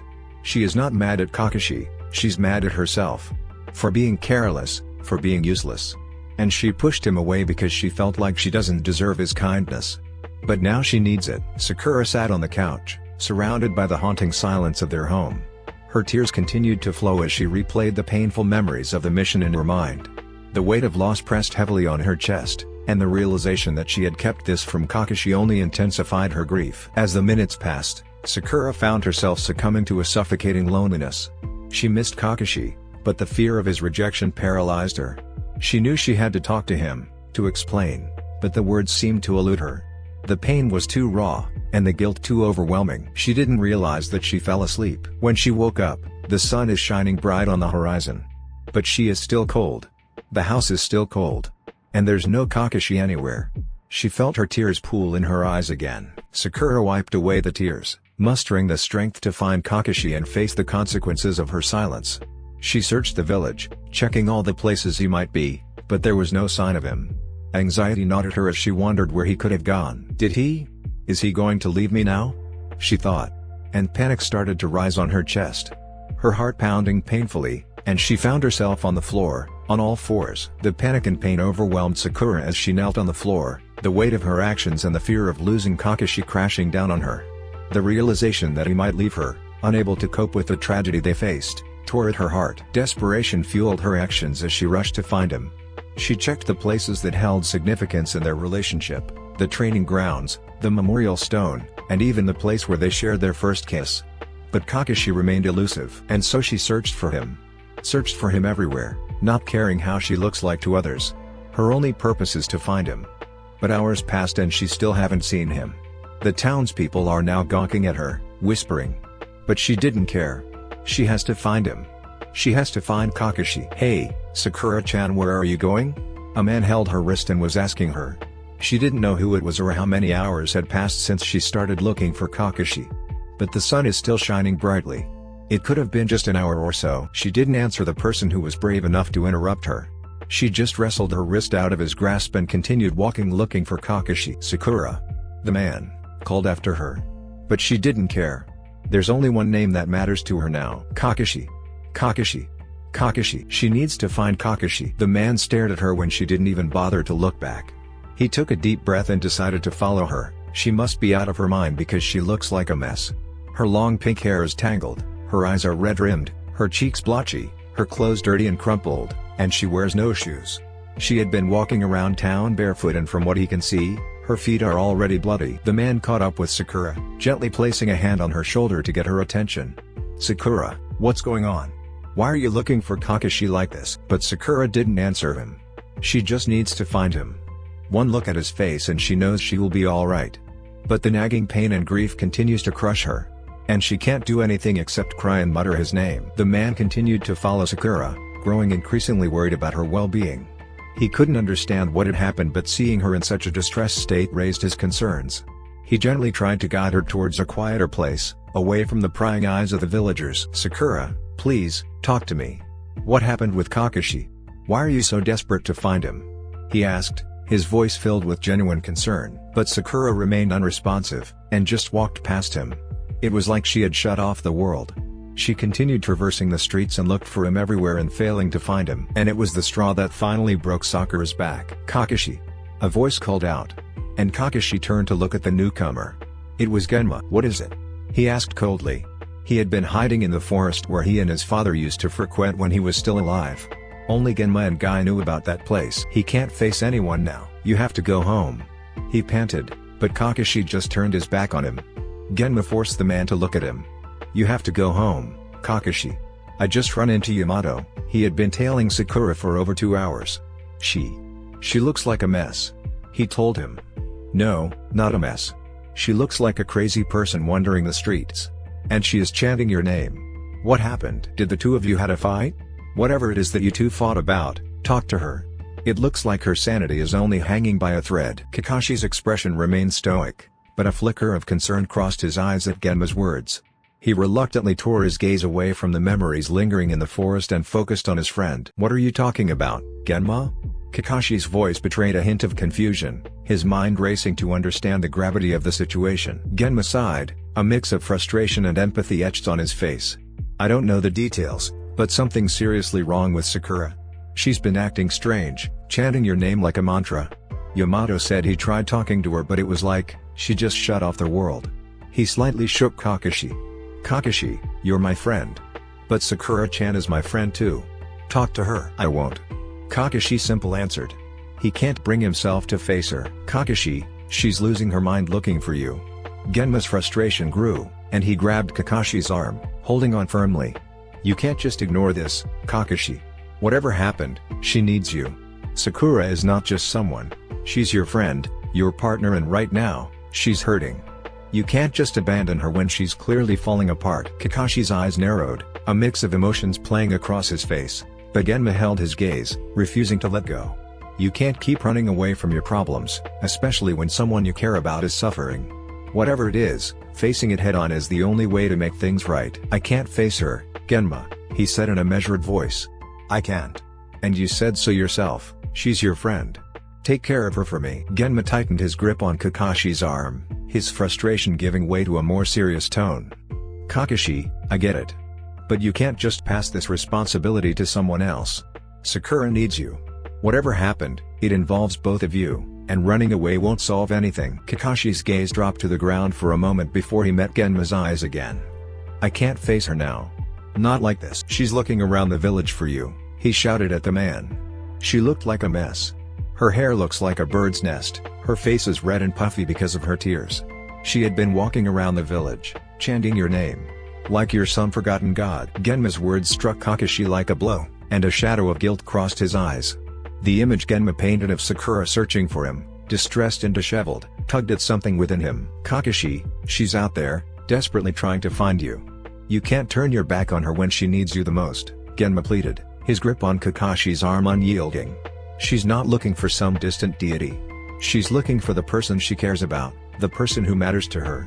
You can't just abandon her like this. Kakashi sighed, a conflicted expression on his face. I can't, Genma. I can't. Genma just shoved him slightly before he released him. If something happened to Sakura, it's your fault. He accused him. If she dropped dead out there, it's your fault. If she lost her sanity, it's your fault. The accusatory words hung heavy in the air as Genma glared at Kakashi. The tension between them crackled, a palpable force that seemed to echo the gravity of the situation. You know what? If you can't care for her the way she deserved, you should have just let Uchiha pursue her. Genma's words lingered in the air, a cutting indictment that struck Kakashi deeply. The accusation of responsibility weighed heavily on him, and for a moment, the gravity of the situation seemed to close in around them. Kakashi's visible eye hardened, a mixture of guilt, anger, and internal turmoil evident in his expression. Genma's accusation had hit a nerve, and the pain of his own perceived failure gnawed at him. You think I don't care? Kakashi's voice, usually calm and collected, betrayed a raw edge. You think I want her to suffer? Genma met Kakashi's gaze, unyielding. Actions speak louder than words, Kakashi. And right now, Sasuke would be a better match for her. Not you. Kakashi's eye narrowed, his stoic demeanor cracking further under the weight of Genma's statement. The mention of Sasuke, a figure from their shared past, added another layer of complexity to the situation. You think I haven't considered that? Kakashi's response was sharp, a defensive edge to his words. But it's not that simple. Sakura deserves someone who can be there for her, I know that. But right now, I can't be that person. Genma's frustration deepened, and he shook his head. Kakashi, she's out there, pouring her heart out, searching for you. If you care about her, even a little, you'll face whatever it is that's tearing you apart and talk to her. A heavy silence settled between them, the weight of the unspoken emotions suffocating. Kakashi's internal struggle was evident, torn between his past, his fears, and the present reality of Sakura desperately needing him. Where is she? Kakashi finally asked. Genma's expression softened slightly at Kakashi's question, recognizing a subtle shift in his friend's demeanor. Without a word, Genma pointed in the direction of the village, his gaze urging Kakashi to act swiftly. She was heading towards the marketplace, Genma said, his voice a mixture of urgency and concern. You need to find her, Kakashi. Talk to her. Whatever's going on, you can't let her face it alone. Kakashi nodded, a determined glint in his eye. Without another word, he darted away, disappearing into the shadows of the forest and then reappearing on the outskirts of the village. The urgency in his movements spoke volumes about the internal battle he was waging. Genma watched him go, a mix of emotions crossing his face: concern, frustration, and a lingering hope that Kakashi would find the strength to confront whatever demons haunted him. As Kakashi vanished from sight, Genma let out a heavy sigh and muttered to himself, "Don't mess this up, Kakashi. Sakura deserves better." Kakashi ran in the direction that Genma's pointed. The gravity of the situation hit him like a tidal wave. He didn't realize the extent of Sakura's pain, and the guilt of leaving her alone in that state weighed heavily on him. Without uttering a word, Kakashi disappeared in a swirl of leaves, rushing back to the village. When he wasn't able to find her there, he returned to their home, thinking that Yamato was able to bring her home. Dread and worry gripped him as he approached the house, unsure of what he would find. As he entered, he was met with a haunting silence that echoed through the empty rooms. "Sakura?" he called out, his voice tinged with concern. No response. He moved through the house, checking each room, but she cannot be found. He summoned his ninkin and set out again. Half an hour later, Pakun came back. "Where is she?" Kakashi demanded without preamble. Pakun hesitated for a moment, sensing the urgency in Kakashi's tone. "I tracked her to the outskirts of the village, but then her scent became faint. It's like she disappeared." Kakashi's heart raced, fear gnawing at him. He couldn't lose Sakura, not now. Without another word, he sprinted in the direction Pakun indicated, following the faint traces of Sakura's scent. The realization that something might have happened to her intensified his panic. As he moved deeper into the outskirts, the surroundings grew quieter, and the anxiety in Kakashi's chest heightened. Finally, he spotted Yamato perched on a tree. "Tenzo, where is she?" he asked. Yamato looked down at Kakashi, his expression a mix of concern and relief upon seeing him. "Kakashi, she's over there," he pointed towards a small clearing in the woods. "I can't carry her back to your house. Even in this state she can still inflict damage and pain. Go after her, senpai." Without waiting for further instructions, Kakashi hurried towards the indicated direction. As he reached the clearing, his heart sank at the sight that unfolded before him. Sakura lay sprawled on the ground. Her hair was a tangled mess, with twigs and leaves knotted everywhere. Her clothes were dirty, as if she rolled on mud. Her feet, hands and knees were bloody, and her eyes stared at him, unseeing. Kakashi's breath caught in his throat as he rushed to Sakura's side. Panic and guilt surged within him, knowing that he might have pushed her to this state. He gently cradled her in his arms, his hands trembling as he brushed a strand of hair away from her face. "Sakura," he whispered, his voice choked with emotion. "What happened? Can you hear me?" Sakura's eyes remained vacant, and her body felt limp in Kakashi's embrace. Fear gripped him as he desperately tried to assess her condition. He could see the signs of exhaustion and distress etched on her face, and the sight tore at his heart. "Am I too late?" he wondered silently to himself. "Did I cause her to be like this?" Kakashi's heart pounded in his chest as he cradled Sakura in his arms, her unresponsive form revealing the toll of her distress. Guilt and fear twisted within him, the realization that he might have played a part in Sakura's current state weighing heavily on his conscience. "Sakura," he repeated, his voice more urgent this time, desperation creeping into his tone. He gently shook her, hoping to rouse her from whatever tormented state she was in. "Please, say something. Anything." But Sakura's vacant stare persisted, her eyes seemingly disconnected from the world around her. Kakashi's mind raced with worry as he carefully assessed her injuries, noting the blood on her hands, knees, and the dirt-streaked clothing. His concern deepened at the realization that she might have endured more than just emotional pain. "I'm so sorry, Sakura. I didn't know. I didn't understand," Kakashi muttered to himself, his voice filled with regret. He carefully lifted her into his arms, cradling her against his chest, desperately trying to make her see him. But she remained still, her eyes fixed on one place. It was as if she wasn't aware that he was there. Then she suddenly moved. She just sat up and swatted his arms away from her. He carefully tried to hold her, but she just stood up and wildly looked at her surroundings. "Kakashi," she whispered, and he thought she finally saw him. But when Sakura started walking away from him, he realized that she was just whispering his name. He followed her and his keen hearing did not miss her chanting. "Kakashi! Kakashi! I need to find Kakashi! Where are you, Kakashi? Where did you go? Kakashi, where are you? Kakashi! Kakashi!" He saw how her shoulders shook. "I need you, Kakashi." She kept on chanting the same words over and over again. Kakashi's heart sank as Sakura continued her desperate chant, each repetition of his name echoing through the quiet clearing. He followed closely behind her, his steps weighed down by a mixture of guilt, concern, and a growing realization of the depth of Sakura's distress. "Sakura, I'm here. Right here," he pleaded, trying to reach through to her. but she continued to mutter his name, her eyes darting around as if searching for an elusive figure. Kakashi felt a lump forming in his throat, the weight of the situation pressing down on him. He couldn't bear to see Sakura like this, trapped in her own torment. He decided to take a different approach, to break through the haze that surrounded her. "Sakura, it's me. Kakashi. You're Kakashi," he said gently, emphasizing the possessive pronoun in hopes of anchoring her to the reality they shared. But Sakura seemed lost in her own world, her eyes distant and unfocused. She continued to chant his name, the desperation in her voice cutting through the air. Kakashi felt a deep ache in his chest, torn between the fear of losing her and the regret of not being there for her when she needed him the most. He took a step closer, reaching out again to gently touch her arm. This time, she didn't recoil. Instead, she turned to him, her eyes locking onto his with a mixture of confusion and sadness. "Sakura, I'm here for you. Whatever happened, we can face it together," Kakashi reassured her, his voice soft but determined. He could see the internal struggle in her eyes, the pain that she was trying to hide behind the distant gaze. For a moment, Sakura seemed to register his presence. Her eyes flickered with recognition, and a hint of vulnerability appeared in her expression. But then, as if a switch had been flipped, she pulled away from him. "No, you're not him. You're not Kakashi. Kakashi would never leave me. He promised," she muttered to herself, her voice shaky. The words cut through Kakashi like a knife, and he realized the depth of the wounds he had unintentionally inflicted. "Sakura, it's me. I'm Kakashi. I'm here," he insisted, desperation lacing his words. He reached for her again, this time gently cupping her face in his hands. Sakura's gaze met his, and he could see the storm of emotions raging within her. "No." Sakura's voice is just a whisper, but he heard it loud and clear. "No." Her eyes met his again, but now they held a vacant look, as if she was seeing him through a fog. The repetition of his name continued, a broken record playing in her mind.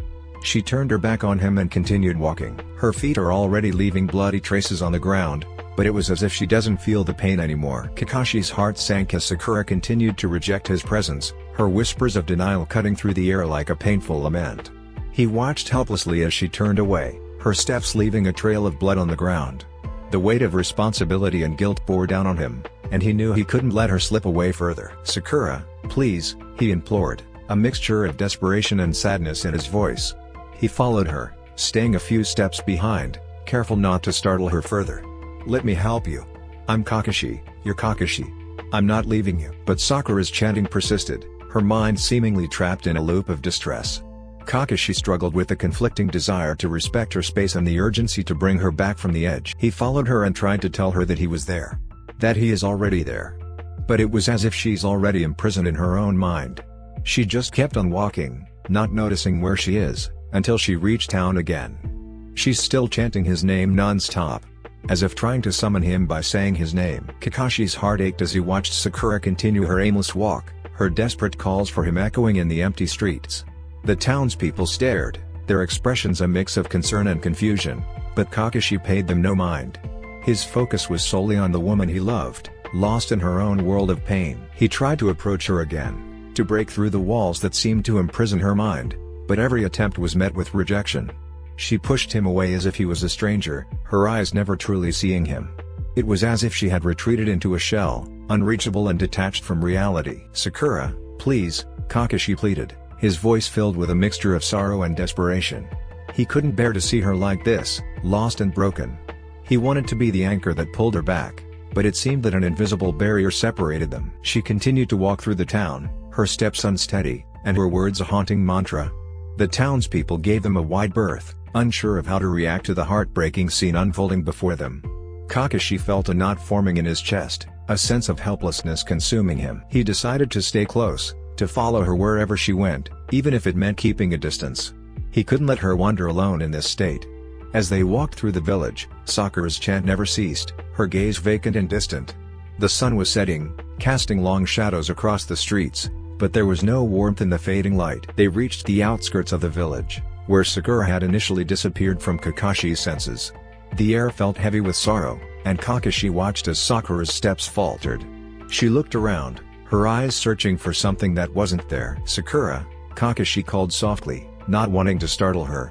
He approached her cautiously, his heart breaking at the sight of her tears streaming down her face. But she didn't acknowledge him. Instead, she sank to her knees, her hands clutching at the earth beneath her. The pain etched on her face tore at Kakashi's soul, and he knelt beside her, gently placing a hand on her shoulder. "Sakura, please look at me," he implored, his voice filled with genuine concern. Sakura's vacant gaze finally turned towards Kakashi, and for a moment, it seemed like a spark of recognition flickered in her eyes. But it was quickly replaced by a distant look, as if she was seeing something beyond him. "Kakashi. I need to find Kakashi. Where are you, Kakashi? Kakashi, where are you?" she repeated, her voice a desperate plea. "Please, you promised. You promised me." The repetition of his name became a haunting refrain, echoing in the quiet outskirts of the village. Kakashi felt a deep ache in his chest as he continued to witness Sakura's torment. He didn't know how to reach her, how to break through the walls that seemed to surround her. His attempts to comfort her had been futile, and the weight of guilt pressed down on him. Kakashi knelt beside Sakura, a profound sense of helplessness settling over him. He wanted to be the Kakashi she saw, the one who kept promises and provided comfort. But her eyes remained distant, fixated on an intangible presence that haunted her. "Sakura," he whispered, his voice a gentle plea. "I'm here. Right here with you. Please, let me help." But Sakura's desperate chant continued, the repetition of his name a stark reminder of the pain that gripped her.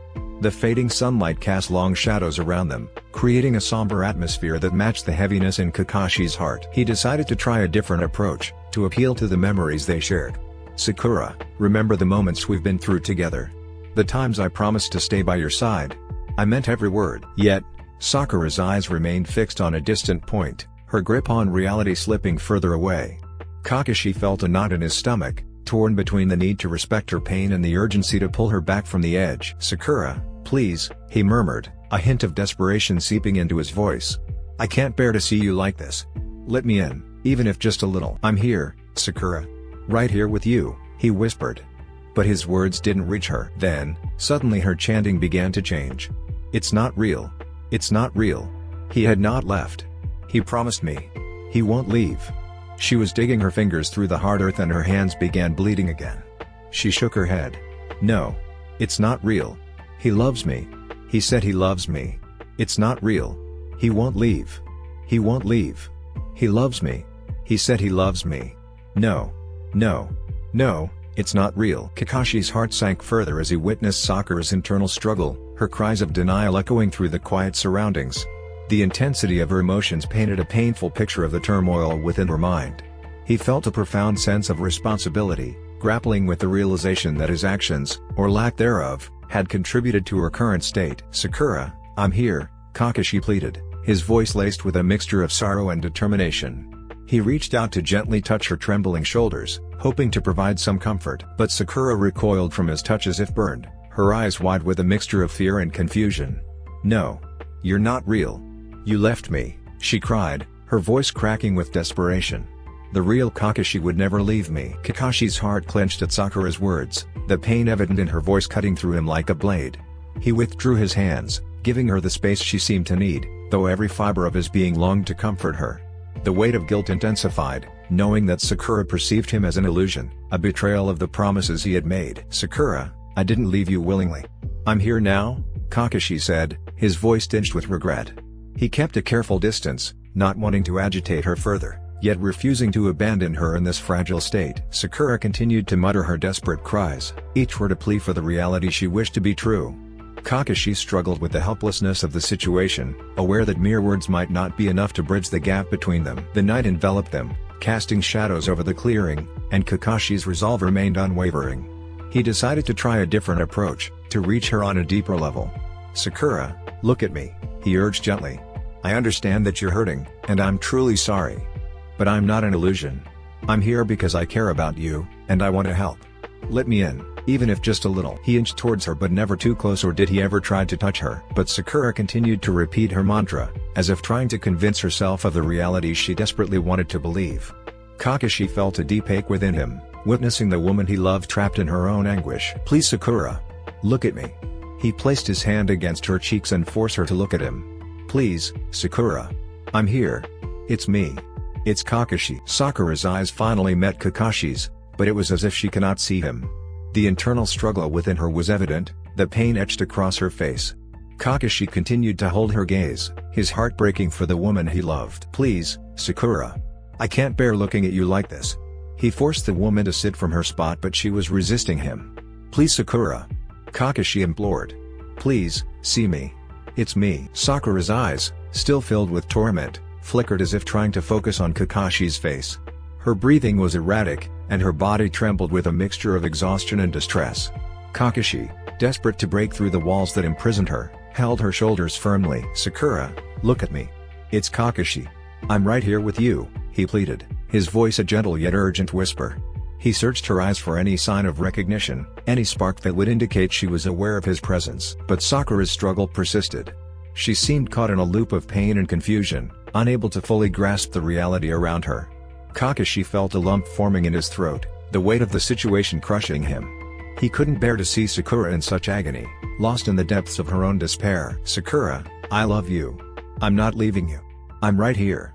I'm sorry I left. I'm sorry," Kakashi said, his words carrying the weight of his emotions. He pulled her into a gentle embrace, hoping the physical closeness would offer some comfort. For a moment, Sakura's body tensed against the touch, but then, slowly, she leaned into him. Kakashi held her tightly, his heart aching at the pain she was going through.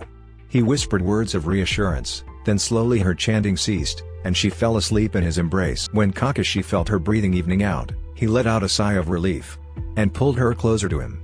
He thought she would never come out of her own mind. He peppered her hair with kisses, his own eyes welling up in relief. He just learned that he lost a child, now it was as if he is losing her too. As Sakura slept in Kakashi's arms, the weight of the emotional turmoil they both experienced lingered in the air. Kakashi held her close, unwilling to let her go again. The events of the past few hours had taken a toll on both of them, and Kakashi couldn't shake off the guilt for not being there when Sakura needed him the most. "I'm sorry," Kakashi murmured. "I didn't mean to leave like that. I'm so sorry, Sakura." Kakashi carried her home. When he returned, he saw Pakun sitting on the couch.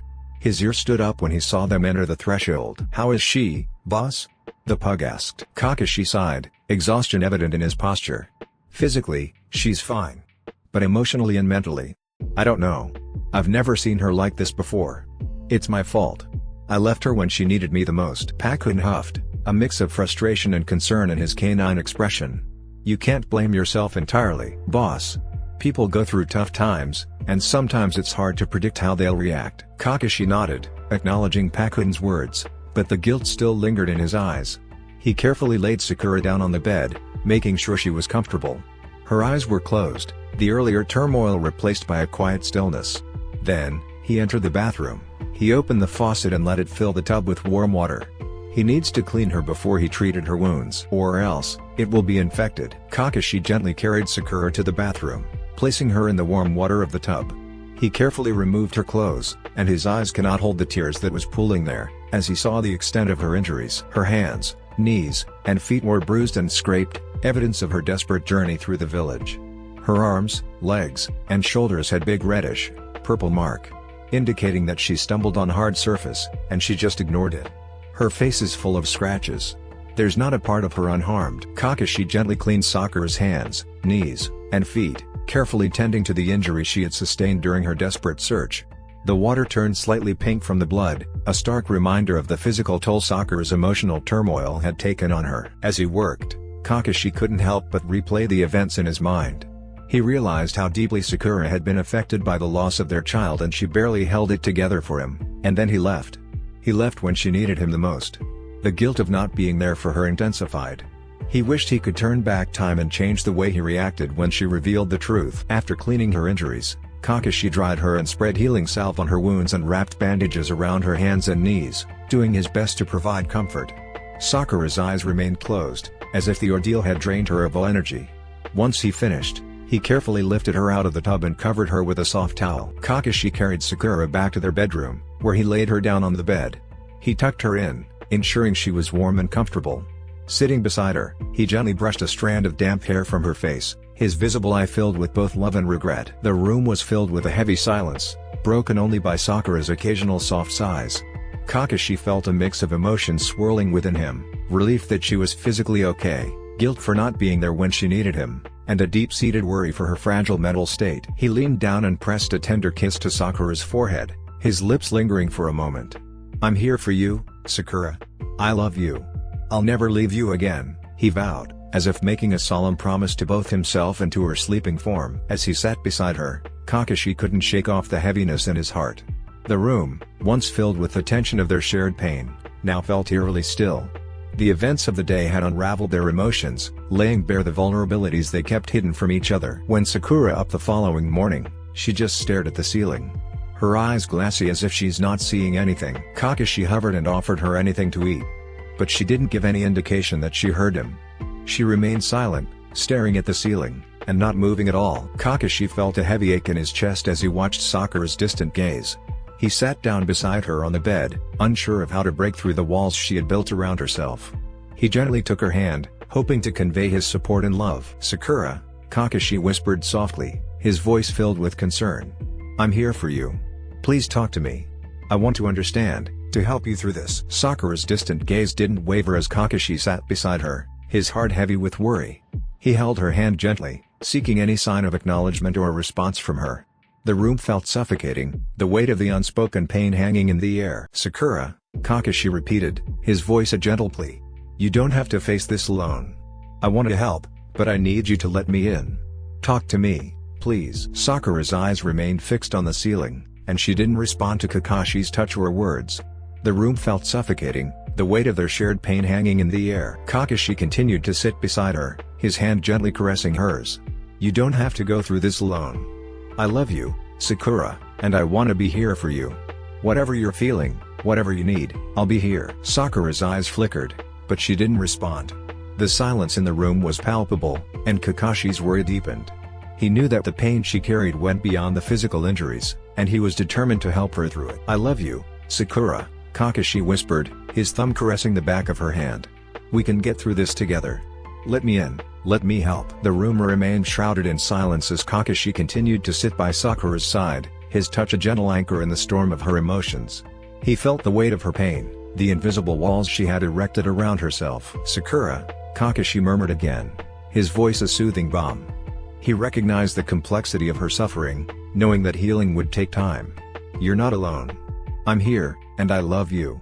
Please, let me help." Sakura's eyes shifted slightly, a faint glimmer of awareness crossing her gaze. The journey to reach her was a slow, delicate process, and Kakashi was willing to be patient. His hand continued to offer comfort, a steady presence in the face of her silent turmoil. "I know it hurts," Kakashi acknowledged, his words a tender acknowledgement of her pain. "But you don't have to carry it alone. Lean on me, Sakura. I'm here to share the burden with you." Sakura remained silent, and Kakashi decided to give her the space she needed. He stayed by her side, ready to offer comfort whenever she was ready to accept it.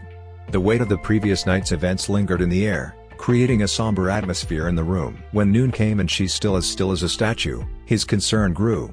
She didn't move an inch from her position. No twitching of hands, no sound coming from her. Not even a blink. She's so still that she almost looked like a corpse if not for her warmth and soft breaths. He laid down beside her, pulling her close to him, but she remained stiff, as if she can't feel him. Tears started to pool in his eyes again as he cupped Sakura's cheek and pushed her head against him. "Sakura, please forgive me," he whispered, then he pressed a kiss on her jaw. "Forgive me." His tears started to stream down his face. Noon passed and the sun is about to set when Kakashi couldn't take it anymore. She had not eaten anything since the night before. He carefully carried her out of their bed and ran towards the hospital. As Kakashi rushed through the village towards the hospital, Sakura remained unresponsive in his arms. The townspeople stared, some whispering and others expressing concern for the couple they had come to know. Kakashi paid no attention to the onlookers, his sole focus on getting Sakura the help she needed. Once at the hospital, he burst through the doors, his presence immediately catching the attention of the medical staff. Hatake Kakashi won't enter a hospital willingly, even if his life is hanging by a thread. He would rather die outside than be confined in a hospital.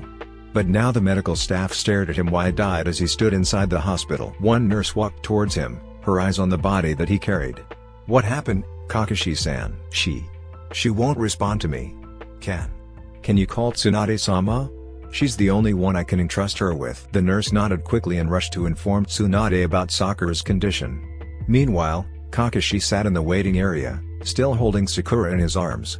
The hospital staff worked efficiently, preparing a room for Sakura's examination and treatment. It wasn't long before Tsunade arrived, her expression turning serious as she assessed the situation. "Kakashi, what happened?" she asked, her tone a mix of concern and urgency. Kakashi explained the events of the previous night and Sakura's subsequent state of withdrawal. She won't talk to me, Tsunade. I tried everything, but it feels like she doesn't even see me or hear me. I don't know what to do anymore. She didn't have anything in her system. Tsunade sighed and gently patted Kakashi on the shoulder. Let's get her inside and see what's going on. Sometimes trauma can manifest in various ways.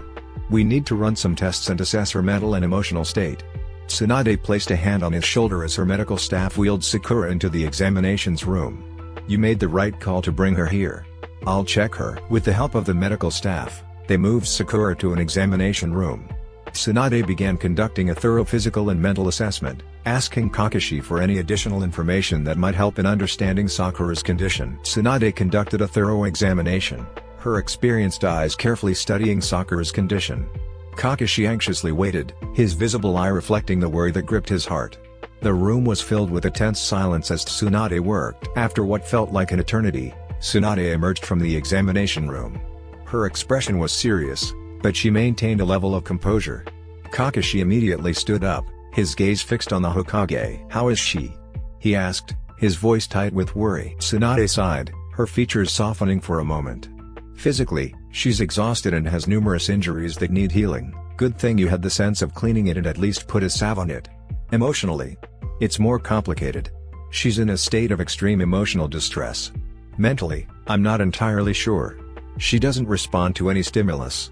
Kakashi, what happened between you two? Kakashi took a deep breath, the weight of guilt pressing on him. He proceeded to explain the events leading up to Sakura's breakdown, the loss of their child, and the subsequent fight that left her in this fragile state. Tsunade listened attentively, her expression turning somber. Tsunade sighed, absorbing the gravity of the situation. Kakashi, what Sakura needs right now is time and professional help. She's experiencing a severe emotional trauma, and it might take a toll on her mental well-being. I'll arrange for a team of mental health professionals for her. As Tsunade records something on the chart she's holding, a nurse ran towards her. Tsunade-sama, the nurse panted. Sakura-san, she's chanting. Chanting? What do you mean? I was hooking her with the fourth, like you instructed, when she suddenly looked at me and then she murmured Kakashi-san's name repeatedly. I tried to talk to her but it was as if she can't hear me. Tsunade's brows furrowed, her concern deepening. She motioned for the nurse to lead her back to Sakura's room. Kakashi followed closely, his heart pounding in his chest. As they entered the room, they found Sakura lying on the bed, her eyes vacant, and her lips moving in a continuous whisper. Kakashi. Kakashi. Kakashi. Tsunade approached her, studying Sakura's face and demeanor. She tried to get her attention, calling her name, but Sakura remained unresponsive to anyone but the repeating mantra. Kakashi felt a sense of desperation welling up within him. He stepped closer to the bed, his eyes locked on Sakura's face. Sakura, it's me.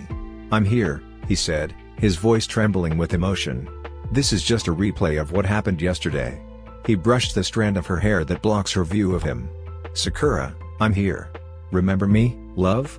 It's me, Kakashi. Tsunade observed the interaction, her experienced eyes analyzing Sakura's responses.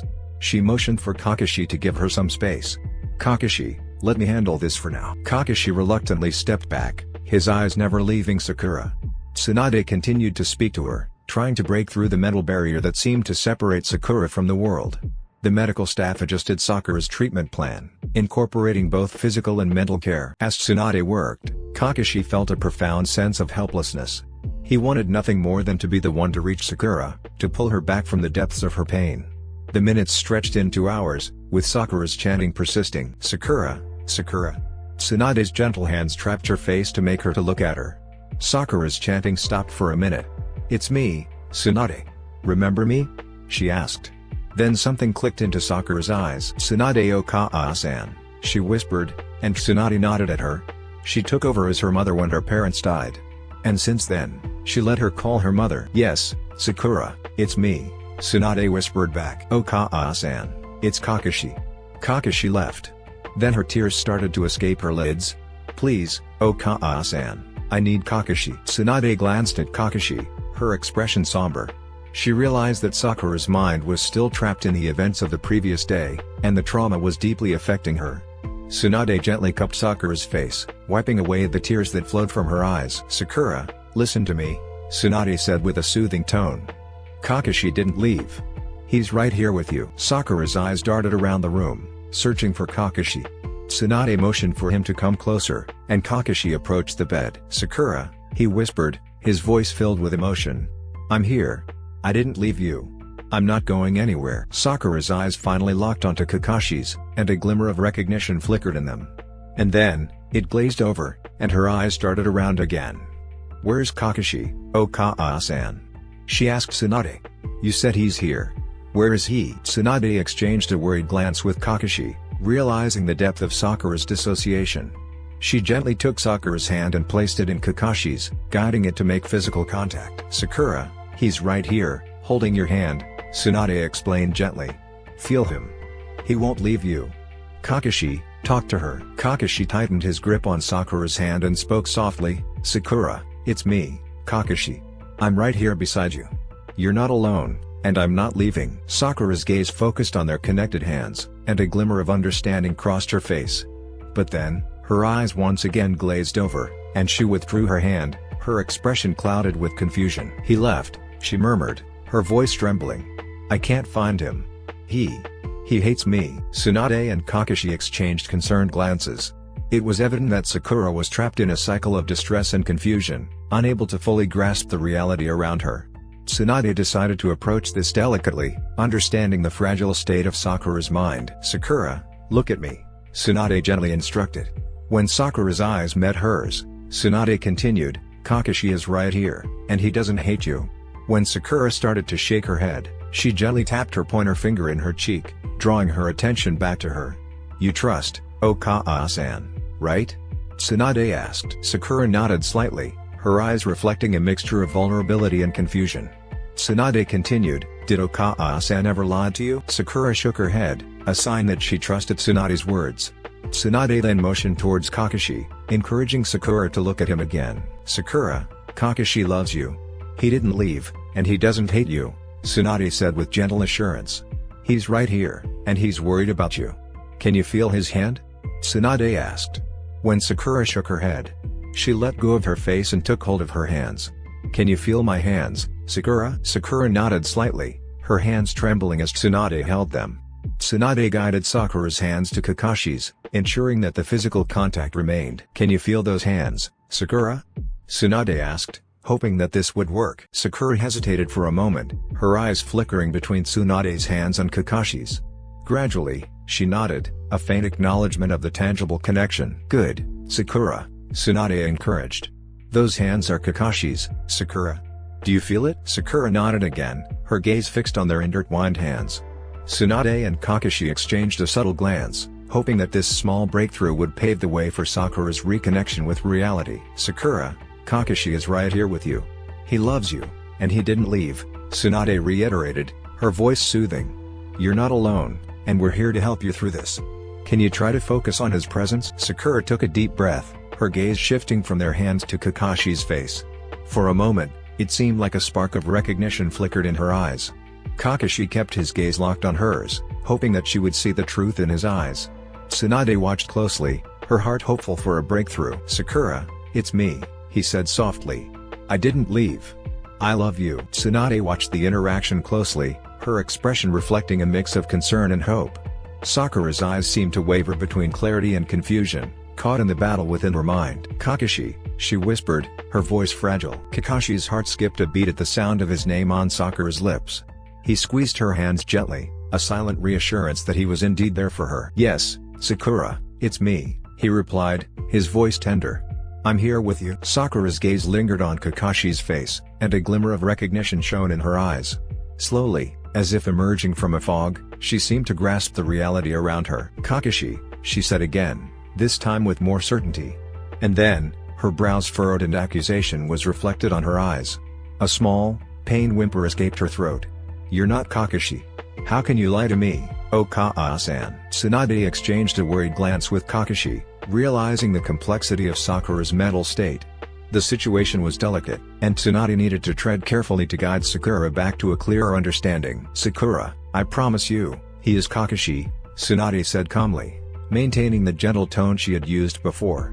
"He's right here with you." But Sakura, caught in the web of her distress, continued to shake her head. Her eyes welled up with tears, reflecting the deep emotional turmoil within her. "Stop lying to me." Sakura forcefully withdrew her hands, and she covered her ears with it. "Everyone is lying. No one is telling me the truth," she murmured. Her eyes screwed shut. Then she finally became aware of her surroundings. She can feel the needle poking her veins. She opened her eyes and roughly tore the needles. "Hey, Sakura, stop." Tsunade held her hands to stop her. "Sakura, please calm down," Tsunade urged, her voice filled with concern. "We're here to help you. Trust us." But Sakura's distress escalated, and she let out a heartbreaking scream, the sound echoing through the hospital walls. The medical staff hurriedly worked to secure her safely, and Tsunade gestured for Kakashi to step back. Kakashi, torn between his desire to comfort Sakura and the need to let the medical professionals handle the situation, reluctantly stepped away. He watched with a heavy heart as Sakura continued to struggle, her cries piercing through the air. Tsunade, determined to provide the best care for Sakura, instructed the medical team to administer a sedative to help calm her. As the effects of the medication took hold, Sakura's struggles gradually subsided, and a sense of quiet settled in the room. The medical staff continued their work, monitoring Sakura closely to ensure her safety. Tsunade approached Kakashi, her expression a mix of empathy and determination. "She's in a highly distressed state, Kakashi," Tsunade explained. "We need to stabilize her first. It's going to take time and careful treatment. I'll keep you updated on her progress," she explained, and then she looked back at him. "How are you not able to see this, Kakashi?" she asked. "When you first started to notice that there is something different about her, why didn't you ask her right there and then?" Kakashi looked down, the weight of Tsunade's question pressing on him. I thought she's growing bored of our relationship, and I was scared to ask her. Thinking that if I had, she would have the opening she needs to break up with me. And that is your biggest mistake, Hatake. You are insecure and your insecurities landed her in this situation. When she finally opened up to you after months of pushing down the pain and grief, you shouldn't have left. Or at least she should have woken up with you by her side. She accused him. "I regret the day I didn't say anything to her when she moved in with you. I know, even before, that you are going to end up hurting her. She's like my daughter, Kakashi. And you've hurt her." Kakashi, feeling the weight of guilt and regret, nodded solemnly at Tsunade's words. "I know, Tsunade. I should have been there for her, especially when she needed me the most. I never intended to hurt her, but I see now that my actions did just that." Tsunade sighed, her expression softening slightly. "We can only move forward from here, Kakashi. Right now, our priority is Sakura's well-being. I'll make sure she receives the best care and support. You need to be patient and understanding. She's going through a difficult time, and she'll need your strength." Kakashi nodded, his gaze never leaving the room where Sakura lay. "I won't leave her side. I'll do whatever it takes to help her through this." Tsunade gave him a stern look. "You better mean that, Kakashi. She needs stability, not just now but in the days to come. Don't let her face this alone." "I won't," Kakashi affirmed, determination in his voice. "I'll be there for her, no matter what it takes," he promised. "I love her, Tsunade. You know that." Tsunade looked at him straight in his eyes. "You better make her feel that. Your words mean nothing if you don't back your words with actions. It doesn't mean anything." She patted his shoulder in a somewhat comforting manner. "Good. Now, give her some time to rest. We'll do our best to help her through this. And I'll keep you informed about her progress." Days passed and Tsunade didn't see any improvement on Sakura. If she's not screaming hysterically and throws everything she can throw on her nurses and Kakashi, she's murmuring Kakashi's name. Or just staring blindly on the ceiling. Tsunade called for a team of mental health professionals to assess Sakura's condition more thoroughly. They conducted various tests and interviews to understand the depth of her trauma. Kakashi, feeling a sense of responsibility, attended every session, hoping to offer any insight that might help Sakura. During one of the sessions, Sakura sat silently, her eyes distant as the mental health professionals asked her questions. Kakashi, sitting beside her, observed the process with a heavy heart. The professionals asked him to interact with her, but when Sakura started to asking where he is even though he was just in front of her, they already drawn their conclusion. They discussed their findings with Tsunade afterward, and the consensus was that Sakura was experiencing severe dissociation and post-traumatic stress. Tsunade, while concerned, was determined to find a way to help Sakura. She discussed the treatment options with the mental health professionals and decided to start Sakura on a carefully planned therapy regimen. Alongside therapy, they also recommended medication to help stabilize her emotions. Kakashi continued to stay by Sakura's side, attending therapy sessions with her and providing the emotional support she needed. The days were long and challenging, But he remained committed to helping Sakura heal. He learned about the importance of creating a safe and stable environment for her, ensuring she felt secure and loved. As the therapy sessions progressed, Sakura slowly began to show signs of improvement. The professionals were cautiously optimistic, recognizing that healing from such trauma would take time. Kakashi and Tsunade were relieved to see Sakura responding to the treatment, even if it was a gradual process. One day, during a therapy session, Sakura spoke with detached voice. "Sometimes, I dream that I was holding her," she started. "Holding my baby. She's so beautiful. She looks just like Kakashi with her silver hair and gray eyes. She didn't have any of my features in her face. I'm glad. My features will just ruin it." The therapists listened attentively, recognizing the significance of Sakura's words. They delicately guided her through the discussion, allowing her to express her feelings and thoughts without judgment. "That dream sounds very emotional for you," the therapist acknowledged. "Tell me more about it. How does it make you feel?" Sakura's distant gaze lingered on a point in the room as she spoke. "In the dream, I feel. I am happy. Holding her brings this warmth and joy, and for a moment, everything feels right. Kakashi is there, too. His mask is pulling around his neck. And in just one breath I can see the two most beautiful people in the world." The therapist nodded, encouraging Sakura to continue sharing her feelings. "It sounds like a beautiful and comforting dream. What emotions does it evoke when you wake up from it?" Sakura's expression remained distant, but a subtle sadness crept into her eyes. "It hurts. It reminds me of the ones I lost. My baby forever lost because of me. Kakashi left. He's never going to return to me." The therapist approached the topic delicately, aiming to guide Sakura through her emotions. "Sakura, let's explore those thoughts. Why do you believe Kakashi left and won't return?" Sakura's eyes flickered with a mixture of confusion and pain. "He left when I needed him the most. He said he hates me. I can't find him, and I can't bear the thought of facing him." Her breathing became ragged. "Okaa-san tried to make me believe that he loves me. But he left. Until now. He's still gone. He will never return." The therapist spoke with a calm and soothing tone. "Sakura, I understand that these thoughts and feelings are causing you a lot of pain. Let's explore them together, okay? When you think about Kakashi leaving, what emotions does it bring up for you?" Sakura's voice trembled slightly as she responded. "It makes me feel abandoned. Like I'm not worth staying for. I keep replaying that night, and I can't shake the feeling that he hates me. Then I woke up here. I don't know why I was here. Or who brought me here." The therapist continued to guide Sakura through her thoughts and emotions, helping her explore the roots of her pain. They gently delved into the events that led to Kakashi's departure from their home on that fateful night. As Sakura shared her feelings of abandonment and self-blame, the therapist provided a safe space for her to express herself. They worked on identifying distorted thoughts and challenging negative beliefs, aiming to reframe them with a more balanced perspective. "Sakura, it's understandable that you're feeling a deep sense of loss and abandonment," the therapist said compassionately. "But it's important to question whether those thoughts align with reality. Let's explore the possibility that Kakashi's actions might have been influenced by his own struggles and not a reflection of how he truly feels about you." Sakura's brows furrowed together, trying to understand the words directed to her. "Kakashi never leaves those he cares about." She defended him. Even though it hurts that he left her, she will still defend him. She knows him better than anyone. "The mere fact that he left me means something. No need to twist reality." The therapist nodded, acknowledging Sakura's perspective. "Your feelings are valid, Sakura, and it's natural to feel hurt by the events that transpired. But let's also consider that people, including Kakashi, can sometimes make choices that are influenced by their own pain and struggles. It doesn't necessarily mean he doesn't care about you." Anger rose in Sakura's chest, and her breathing became more ragged. "I'm a doctor too, you know. And for the first time since the session started, intense emotions colored her voice. No need to lie to me. We, doctors, do not lie to our patients. So, stop making me believe that Kakashi still cares. Who can love a failure doctor? I saved countless of lives, in this hospital and during the war. But I cannot save my own child.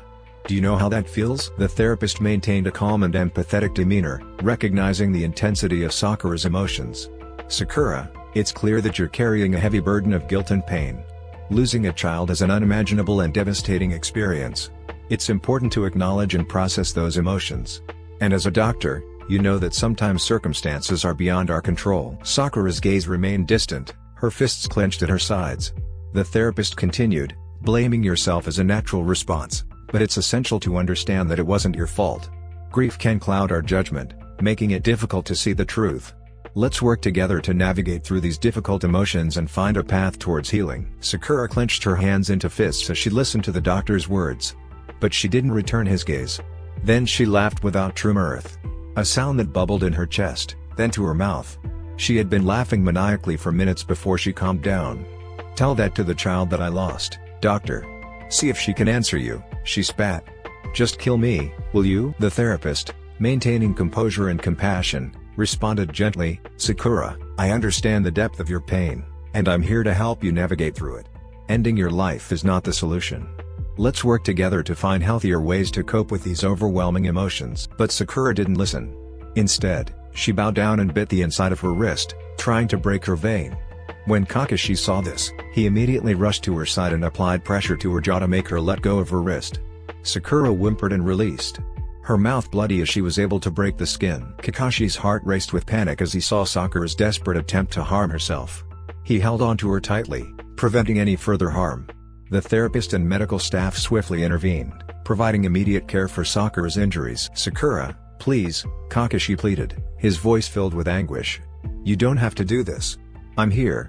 Sakura struggled against his hold, but he didn't let her go. He tightened his arms around her. "Please, Sakura. Stop this." The medical staff quickly administered emergency care to Sakura's injured wrist, addressing the self-inflicted wounds. The therapist spoke in a soothing tone, attempting to calm Sakura and guide her away from the harmful behavior. "Sakura, we're here to help you," the therapist said gently. "Harming yourself won't ease the pain you're feeling. Let us support you through this." Tsunade, alerted by the commotion, hurriedly entered the room. She assessed the situation and directed the medical staff to continue with the necessary treatment. Kakashi, still holding on to Sakura, felt a profound sense of desperation and fear for her well-being. "Sakura, please, don't hurt yourself," Kakashi pleaded, his voice cracking with emotion. "I can't bear to see you in pain. Let us help you through this." When Kakashi felt her tears wet his shoulder, he adjusted his hold on her. He slid his arm to the small of her back while his other hand stroked her hair. He pulled away slightly to look at her. "Sakura, look at me." Sakura's tear-filled eyes met Kakashi's, her expression a mix of pain, confusion, and desperation. The room was filled with a heavy silence as Kakashi gently guided her hand to his face, his eyes reflecting the love and concern he felt for her. He helped Sakura hook her finger on the edge of his mask. "It's me, Sakura," he whispered.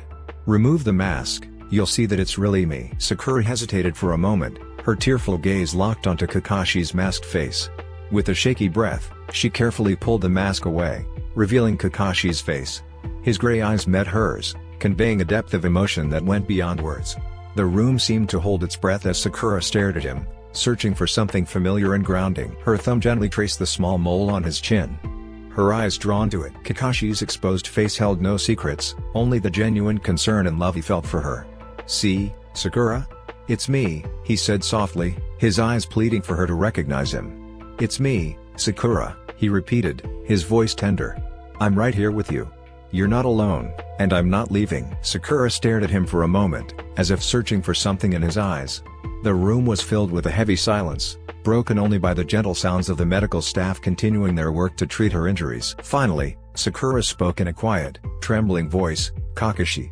You're really here?" Her fingers traced the contours of his face, as if reassuring herself of his presence. Kakashi nodded, his eyes softening with relief. "I'm here, Sakura. I'm here. You're not alone." Sakura's gaze remained locked onto Kakashi's face, and slowly, a glimmer of recognition and understanding seemed to dawn in her eyes. The weight of the emotional turmoil she carried began to ease as she realized that Kakashi was indeed with her. "I thought you left," Sakura whispered, her voice filled with vulnerability. "You left that night. You didn't come back. I was looking for you. I can't find you." Kakashi cupped Sakura's face gently, wiping away the tears that stained her cheeks. "I didn't leave, Sakura. I never left you. I'm right here with you," he reassured her, his voice steady and filled with sincerity. "I'm sorry if it seemed that way. I'll never leave you, especially in your times of need." Sakura's eyes searched Kakashi's, seeking confirmation and reassurance. The room, once filled with tension, now held a fragile sense of relief. Tsunade, observing the interaction, felt a mixture of relief and concern. Sakura's emotional state remained fragile, But the connection she was re-establishing with Kakashi was a positive sign. The therapist spoke with a gentle tone. "Sakura, it's important to recognize the people who are here to support you. Let them be your strength in this difficult time." Sakura, still holding Kakashi's face, nodded slowly. I don't want to be alone," she admitted, tears streaming down her cheeks. "You're not alone," Kakashi reassured her, his thumb wiping away her tears. "You're never going to be alone. I'm here. You hear me, Sakura? I'm here. I'm never leaving you. Please, listen to me." Kakashi took hold of Sakura's face. "I will never leave you. You hear me?" Sakura nodded, her grip on Kakashi's face tightening slightly. The room seemed to shift as the weight of the moment hung in the air. Tsunade and the therapist exchanged a subtle glance, acknowledging the progress that had been made in that vulnerable moment. The therapist spoke again. "Sakura, let's continue working together. We're here to support you through this journey of healing. You don't have to face it alone." As the medical staff completed the treatment for Sakura's self-inflicted wounds, they maintained a vigilant watch over her. The therapist discussed the need for ongoing therapy and support to address the underlying issues contributing to Sakura's emotional distress. In the following days, Sakura continued with her therapy sessions, gradually opening up about her feelings and experiences. Kakashi remained steadfast by her side, offering unwavering support. The process was slow and challenging, but there were moments of breakthrough and connection that provided glimpses of hope. One day when her therapists are about to leave, Sakura suddenly blurted out something that made them stay. "You said it's not my fault. Then why can't I let go of the guilt?" she asked. The therapist, recognizing the importance of addressing Sakura's feelings of guilt, responded with empathy. "Guilt is a complex emotion, Sakura. It often lingers, even when we intellectually understand that certain events were beyond our control. Let's explore these feelings together. What specifically makes you feel guilty?" Sakura hesitated before answering, her eyes focused on a distant point. "I couldn't save my baby. As a doctor, my purpose is to save lives. But when it came to my own child, I failed. I couldn't protect her. How can I not feel guilty about that?" The therapist spoke with a gentle tone. "Sakura, it's understandable that you feel a deep sense of responsibility for your patients, but it's important to recognize that sometimes, despite our best efforts, certain outcomes are beyond our control. Losing a child is a profound and heartbreaking experience, and it's not your fault." Sakura's brows furrowed, and a tear rolled down her cheek. "But I'm a doctor. I should have known. I should have done something differently. I didn't even know about it. How is it possible for a doctor to not feel that? Or am I really as useless as some people say that I am?" The therapist maintained a compassionate tone. "Sakura, your grief and pain are valid, and it's natural to question yourself in such difficult circumstances. However, it's crucial to understand that medical professionals, even with their knowledge and skills, are not immune to personal tragedies. Pregnancy complications can be unpredictable and blaming yourself won't change the outcome." Sakura's expression remained conflicted, torn between the logic of the therapist's words and the weight of her own guilt. The therapist continued, "It's common for individuals to internalize guilt, especially in situations where they couldn't prevent a loss. But it's important to show yourself the same compassion and understanding that you would offer to a patient. You're not defined by this one tragic event." Sakura looked at Kakashi, who is leaning against a wall on the far side of the room. She can't distinguish his features, but she knows that he is looking at her intently. She broke her gaze and looked downwards to her shaking hands. "Sakura," Kakashi spoke softly, stepping closer to her. "It's not your fault and no one is blaming you." The therapist nodded, acknowledging Kakashi's words. "Your husband's right, Sakura." He opened his mouth again to say something again when Sakura cut him off. "He's not. He's... I..." She sighed. Then looked at him with questioning gaze. "Kakashi's not my husband." The therapist paused when he heard that. He was not informed about it. He wasn't able to see her initial file as he is only supposed to just assist his master in this case. When the silver-haired man started to hover in all of the sessions, he assumed he is a family member, probably an uncle or cousin, as he looked a little too old for the pink-haired woman. When they tried to get Sakura answer them with an outside stimulus, and she started chanting the man's name, he thought he is a boyfriend.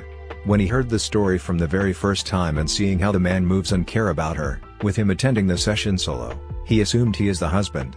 He should really have read her file. He recognized the need to navigate delicate situation he idiotically made carefully. "I apologize for any assumptions. However, what's important right now is to focus on your feelings and the challenges you're facing. Whether Kakashi is your husband or not, he cares about you deeply and wants to support you through this," he said, then bowed a little. "I'll leave for now." "Sakura, we will have another session in a week. He reminded her. "I sincerely apologize for any misunderstanding, Sakura." He added. As days turned into weeks, Sakura's therapy sessions continued, each one revealing layers of pain, guilt, and trauma.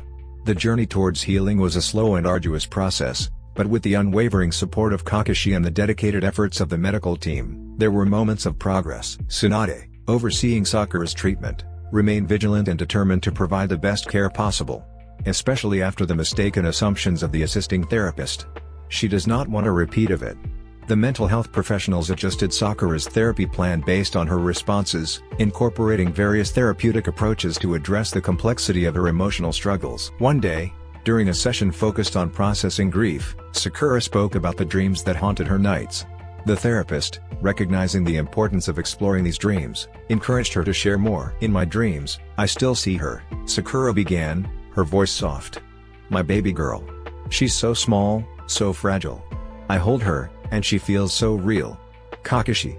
And she looks at his direction. He adores her. He already gave her a shuriken pattern blanket, similar to the one he has when he was a child, and a telltale smile in her lips. When she turned and fixed her eyes on the therapist in front of her, the man can see the look of absolute bliss in her eyes. "It's a beautiful dream, Sakura," the therapist acknowledged, noting the genuine joy in her expression. "Tell me more about how it feels when you're in that dream, holding your baby and experiencing those moments with Kakashi." Sakura's gaze softened as she delved into the details of her dream. "It feels like everything is perfect, even if it's just for a moment. The love and happiness in the dream are so real that it hurts to wake up and realize it was just a dream," she admitted. "But it's not like before," she added. "It hurts, but it's not a crippling pain anymore. Does it make me a bad mother?" she wondered out loud. The therapist responded with empathy. "No. It doesn't," he reassured her. "The fact that you experience moments of joy and love in your dreams is a testament to the deep connection and love you have for your child. Grief is a complex and evolving process, and your ability to find moments of comfort, even in dreams, is a natural part of that journey. And the fact that you are now starting to feel less of that pain in your heart, it means that you are already starting to accept the truth. That it's not your fault." Sakura absorbed the therapist's words, contemplating the idea of acceptance. The journey toward healing, she realized, involved not only facing the pain but also finding moments of solace and understanding. "But what about the guilt?" she asked, her gaze searching for answers. "How do I let go of the guilt of not being able to save her?" The therapist spoke with a gentle tone. "Guilt is a challenging emotion, Sakura. It often lingers, but the key is to gradually shift your perspective. Recognize that, as a doctor and a mother, you did everything within your power. Sometimes, despite our best efforts, outcomes are beyond our control. It doesn't make you a bad mother. It makes you human." Sakura listened to the therapist's words, a thoughtful expression on her face. The weight of guilt and the desire for self-forgiveness were evident in her eyes. The therapist continued, "Allow yourself the grace to understand that you did everything you could, given the circumstances. You are not defined by this one tragic event. Grief and guilt take time to navigate, but with patience and self-compassion, you can gradually release the burden you're carrying." Sakura sighed, her shoulders slumping as if releasing some of the tension she carried. "I want to believe that. I really do. But it's hard to let go of the feeling that I failed her, that I denied Kakashi the experience." The therapist looked at Kakashi's direction, and he allowed a small smile to grace his face. He returned his attention to Sakura. "Did you have a conversation with Kakashi about this?" Sakura hesitated, her gaze shifting to Kakashi. There was a fleeting moment of vulnerability in her eyes before she responded, "We talked about it a few times, but it's difficult for me to fully express everything. I'm scared that he resents me, that he regrets being with me. I don't want him to blame me for what happened." The therapist nodded, acknowledging the complex emotions entwined in Sakura's fears. "Do you want to know Kakashi's answers to that?" he asked. "He can hear us, you know." "I know," Sakura voiced out. "She knows that he can hear everything. That's the point of him being around. To make her feel not alone." The therapist gave a small nod, recognizing the delicate nature of the situation. "Would you like to share your concerns with Kakashi? It might be an opportunity for both of you to express your feelings and understand each other better." She furrowed her brows. She and Kakashi talked a lot when she started to recognize him. She remembers all of the reassurances that he gave to her. But he never talked about what he felt about the baby. The therapist could sense the hesitation in Sakura. He spoke with a gentle encouragement, "Sakura, expressing your fears and concerns to Kakashi can be a crucial step in healing and strengthening your connection. It's a chance for both of you to understand each other on a deeper level. Would you like to take that step?" Sakura took a deep breath, glancing at Kakashi, who leans against the wall, but his eyes never left her. He had been a constant statue in all of her stay in the hospital. And she knows how much he hated the place. But he was there. He is always there. For her. The therapist continued, Kakashi is here because he cares about you. He wants to support you through this, and sharing your thoughts and fears with him can create a stronger foundation for both of you. It's okay to be vulnerable and open up. Sakura nodded, a mixture of apprehension and determination in her eyes. She took a step towards Kakashi, her gaze locking onto his. She continued her journey as she crossed the distance between them. Kakashi, she began, her voice steady but filled with vulnerability. Do you hate me? She asked, her eyes downcast. No. Kakashi immediately answered her. I could never hate you. He added. His hands are clasping her shoulders. Sakura looked up at Kakashi, searching his eyes for any sign of deception. His response seemed sincere, but the doubts that had plagued her for so long were not easily dispelled. But I failed, she whispered, her voice breaking. I couldn't save her. Kakashi gently lifted her chin, forcing her to meet his gaze. Sakura, you didn't fail. We faced a tragedy, and it's something neither of us could control. I never blamed you for what happened. I don't hate you. I could never hate you. But you left that night. When I told you what happened, she timidly said. Kakashi's eyes softened, filled with regret. Sakura, I didn't leave because I wanted to. I left because I didn't know how to handle the pain. I didn't want to burden you further with my own struggles. It was never about you. I'm sorry if it seemed that way. He apologized, but he knows that apologizes are not going to heal her wounds. Sakura, I didn't handle that situation well. I was overwhelmed, and instead of being there for you, I made a mistake. I left because I was scared, not because I blamed you. I thought I was protecting you from my own emotions, but I see now that I should have stayed. I should have been there to support you. He moved his hands from her shoulders to her face, gently cupping it. All that was running in my head is that you faced a danger without me by your side, that I failed you, that I couldn't protect you. I was scared. I was suddenly affronted of the possibility that I almost lost you too. Sakura's eyes welled up with tears as Kakashi spoke. She could see the sincerity in his eyes, and his words began to lift some of the heavy burden she had been carrying. The therapist observed the exchange, recognizing the significance of this moment for the two. I'm so sorry, Sakura, Kakashi continued, his thumb wiping away a tear that escaped her eye. I should have been there for you, especially when you needed me the most. I let my own fears get in the way, and I regret that deeply. Sakura nodded, her voice barely above a whisper. I thought you left because you blamed me. I felt so alone. Kakashi's expression turned pained. No, Sakura. It was never about blaming you. I was scared and confused. I wanted to protect you, but I ended up hurting you more. I'm sorry. Tears streamed down Sakura's face, but there was a mix of emotions in her eyes, relief, understanding, and a glimmer of hope. Kakashi gently wiped away her tears with his thumbs, a gesture filled with tenderness. Sakura, I love you, Kakashi whispered, his forehead resting against hers. I never stopped loving you, even for a moment. I'm here for you, no matter what. Sakura's breath hitched as she absorbed Kakashi's words. The weight of the guilt and loneliness she had been carrying seemed to lift, replaced by the warmth of Kakashi's love and sincerity. The therapist, witnessing the profound connection between them, knew that this moment held significant healing power for Sakura. Sakura, Kakashi spoke again, his voice soft but determined. We can get through this together. I want to be here for you, to support you in every way I can. You're not alone, and you don't have to face this pain by yourself. Sakura nodded, her hands finding their way to Kakashi's, holding onto him as if grounding herself in his presence. The therapist, recognizing the depth of the emotional breakthrough, chose to leave the two alone. As the therapist quietly exited the room, Kakashi and Sakura remained locked in a heartfelt embrace. The weight of unspoken words and unaddressed emotions had been lifted, replaced by a shared understanding and a renewed commitment to each other. Sakura, Kakashi murmured, his voice a gentle reassurance, we'll face whatever comes our way together. You don't have to carry this burden alone. Sakura nodded, her tears now reflecting a mixture of relief and gratitude. She allowed herself to fully lean into Kakashi's embrace, finding solace in the warmth and security he provided. Kakashi stood beside Sakura. She had been looking down at the small stone head he decided to place in their garden. A small reminder for the baby they lost. Sakura, she's not even there, Sakura murmured. She was just blood. Kakashi glanced at Sakura, understanding the pain in her words. He gently placed a hand on her shoulder, offering silent support. I know, he said softly, but it's a way for us to remember, to honor her. Even if she's not physically there, she'll always be a part of us. he explained. And I want a physical reminder of her, Sakura. She's my kid too. Ever since Sakura told them about her dreams, in his mind, the baby they just lost was a girl. And he can feel the failure that welled up inside him when the reality of him not being able to be there with the two females that he cared about. For all of the power he managed to amass throughout the years, he is still failure in terms of being a partner and father. Sakura nodded, her eyes fixed on the small memorial. The weight of loss and grief lingered, but there was also a sense of acceptance and connection between them. I've put you through so much, Sakura whispered, her voice filled with both sorrow and shame. Kakashi tightened his grip on her shoulder, turning her to face him. Sakura, we've been through a lot together, and I wouldn't change a thing. We faced our pain, and we're still standing. That's what matters.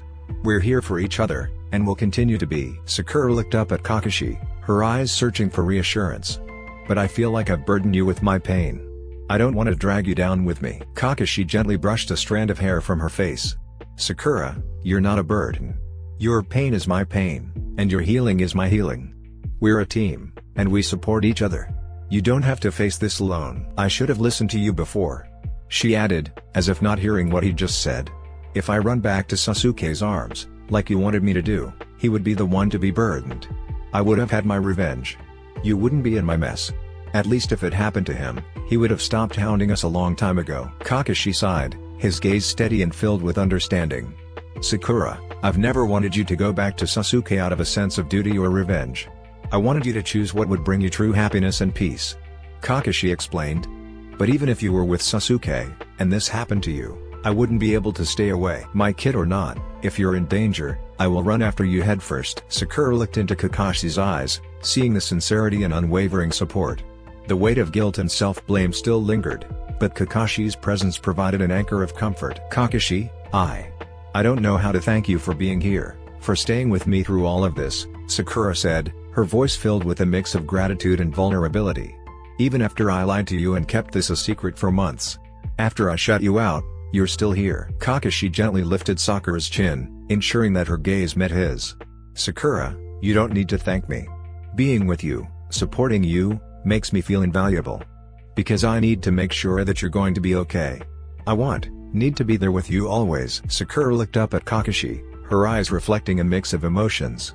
But I pushed you away. I shut you out. Kakashi nodded, acknowledging the pain in her words. You were hurting, Sakura. I understood that.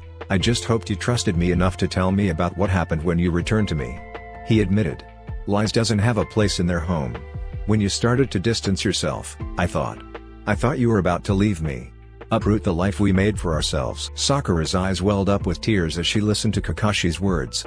The pain of miscommunication and the weight of assumptions lingered between them. Kakashi gently wiped away her tears with his thumb, his touch filled with tenderness. Sakura, I should have been more open about my feelings too. I should have stayed and faced it with you instead of running away. I was scared of losing you, and in trying to protect myself, I hurt you. I'm sorry, Kakashi admitted, his voice sincere. Sakura nodded, a mixture of emotions crossing her face. I was scared too, Kakashi. Scared of losing you, scared of losing someone I love again. A voice inside me said that you were just looking for a reason to leave me. And I just gave you a perfect one. Kakashi sighed, his expression filled with regret. Sakura, I understand your fears, and I should have been more transparent with my own. I never wanted to leave you, and I certainly wasn't looking for a reason. I love you, and I'm here for the long haul, no matter what challenges we face. Sakura looked into Kakashi's eyes, searching for the truth in his words. The pain and misunderstandings between them seemed to hang in the air, but there was also a shared commitment to healing and moving forward. Kakashi, Sakura whispered, Can we try to rebuild what we had? I don't want to lose you, and I don't want us to be haunted by the mistakes of the past. She asked him. But if you can't, it's okay. I'll pack up and leave. Kakashi gazed into Sakura's eyes, his own reflecting a mix of emotions, regret, love, and determination. He took a moment before responding, his voice steady and sincere. Sakura, I never stopped loving you. Despite the pain and mistakes, my feelings for you are unwavering. I want to rebuild, not just for our sake but for the family we could still have. He paused, his thumb gently caressing her cheek. But I understand if you need time, if you're uncertain. I'll respect whatever decision you make, and I'll be here for you, no matter what. Sakura nodded, her eyes filled with gratitude and a hint of hope. I want to try, Kakashi. I want to stay here. To be with you. Her voice filled with insecurity that he had not heard from her since she was made a Chunin. Kakashi cupped Sakura's face in his hands, his gaze unwavering. Sakura, I love you. I'm not going anywhere. I promised you that I'll always be with you, right? He asked her, checking if she remembers. When she nodded, and he smiled at her. I intend to keep it. As Kakashi spoke those words, a sense of reassurance enveloped Sakura. The weight of the past, the guilt, and the pain started to dissipate, replaced by a newfound understanding and a shared commitment to face whatever challenges lay ahead together. Sakura leaned into Kakashi's touch, closing her eyes for a moment. I love you too, Kakashi. And I don't want to lose you either. Kakashi gently wiped away the remaining tears on her cheeks. You won't. We'll navigate through this together, one step at a time. As they stood in their garden, with a small memorial stone engraved with the words Baby Hatake serving as a poignant reminder of the child they lost, they also recognized the importance of cherishing the love and connection they still shared. Do you want me to change the name on the stone? Kakashi asked her, after a moment. You said you dreamed about our baby being a baby girl. Do you want to name her? Sakura looked at the small stone, her gaze softening. Yes, she said, a small smile playing on her lips. Let's name her Hikari. It means light, and in a way, she brought light into our lives, even if it was just for a short while. Kakashi nodded, a gentle warmth in his eyes. Hikari it is, he agreed. He formed hand signs and slammed his hand on the ground. The stone crumbled and a new memorial stone replaced it. It's engraved with the name, Baby Hatake Hikari. After that, he stood up and encircled his arm on her waist. Hikari won't be forgotten, Sakura, he murmured. She's an important part of our life, even just for a swift moment. Sakura nodded, a small smile formed in her lips. Thank you, Kakashi. For doing this. Kakashi just pulled her closer and pressed his masked lips on the top of her head. She's important to us, Sakura. And this is the least that I can do. Kakashi opened the door of their house and he immediately pulled down his mask as he closed the door. Sakura? He called out to her. Sakura. There was a rustling sound from the living room, and Sakura appeared with a warm smile on her face. She held a little bundle in her arms, a baby wrapped in a shuriken-patterned blanket. The blanket he specifically ordered for her daughter. Kakashi smiled brightly as he strode towards the two. Hello baby. He cooed the baby in Sakura's arms. Then he looked at her. Hello, mommy.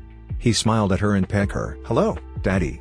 Sakura greeted him back. Kakashi's eyes softened as he looked at Sakura and the little one in her arms. The three of them shared a moment of quiet joy, a stark contrast to the painful journey they had traversed together. I'm sorry, Sakura, he apologized to her. He had been away for mission when she gave birth 3 months ago. He doesn't want to leave. But his Hokage, the little brat, Naruto, learned how to make him do things that he doesn't want. Please, Kaka-sensei. I really need you to lead this mission. This is a simple mission, you'll be back even before Sakura-chan pushed baby Hitake into the world. Naruto pleaded to him. Please, Kaka-sensei, Dad will love it if he sees us working together. His little Jinan Kakashi, so grown up that he is now the go-to man of his son. Please. I think Minato-sensei would still prefer it if his student was with his family, especially around this time. Even him, as a Hokage, was there during your birth. He retorted. I need to be with Sakura, Naruto. But Kaka-sensei, please, I really need you to lead this mission. Naruto, I promise, if you lead this mission, you'll be out of the roster for a year. You can spoil your baby as much as you can. I'll remove Sakura-chan from the roster too. And how do you expect me to feed my family if I don't have a job for a year? Kakashi asked. Oh, come on, you two are war veterans, you're a 2-time war veteran, the reward for that is sent to your bank account monthly. You've been receiving the one from the Third War a year since it ended.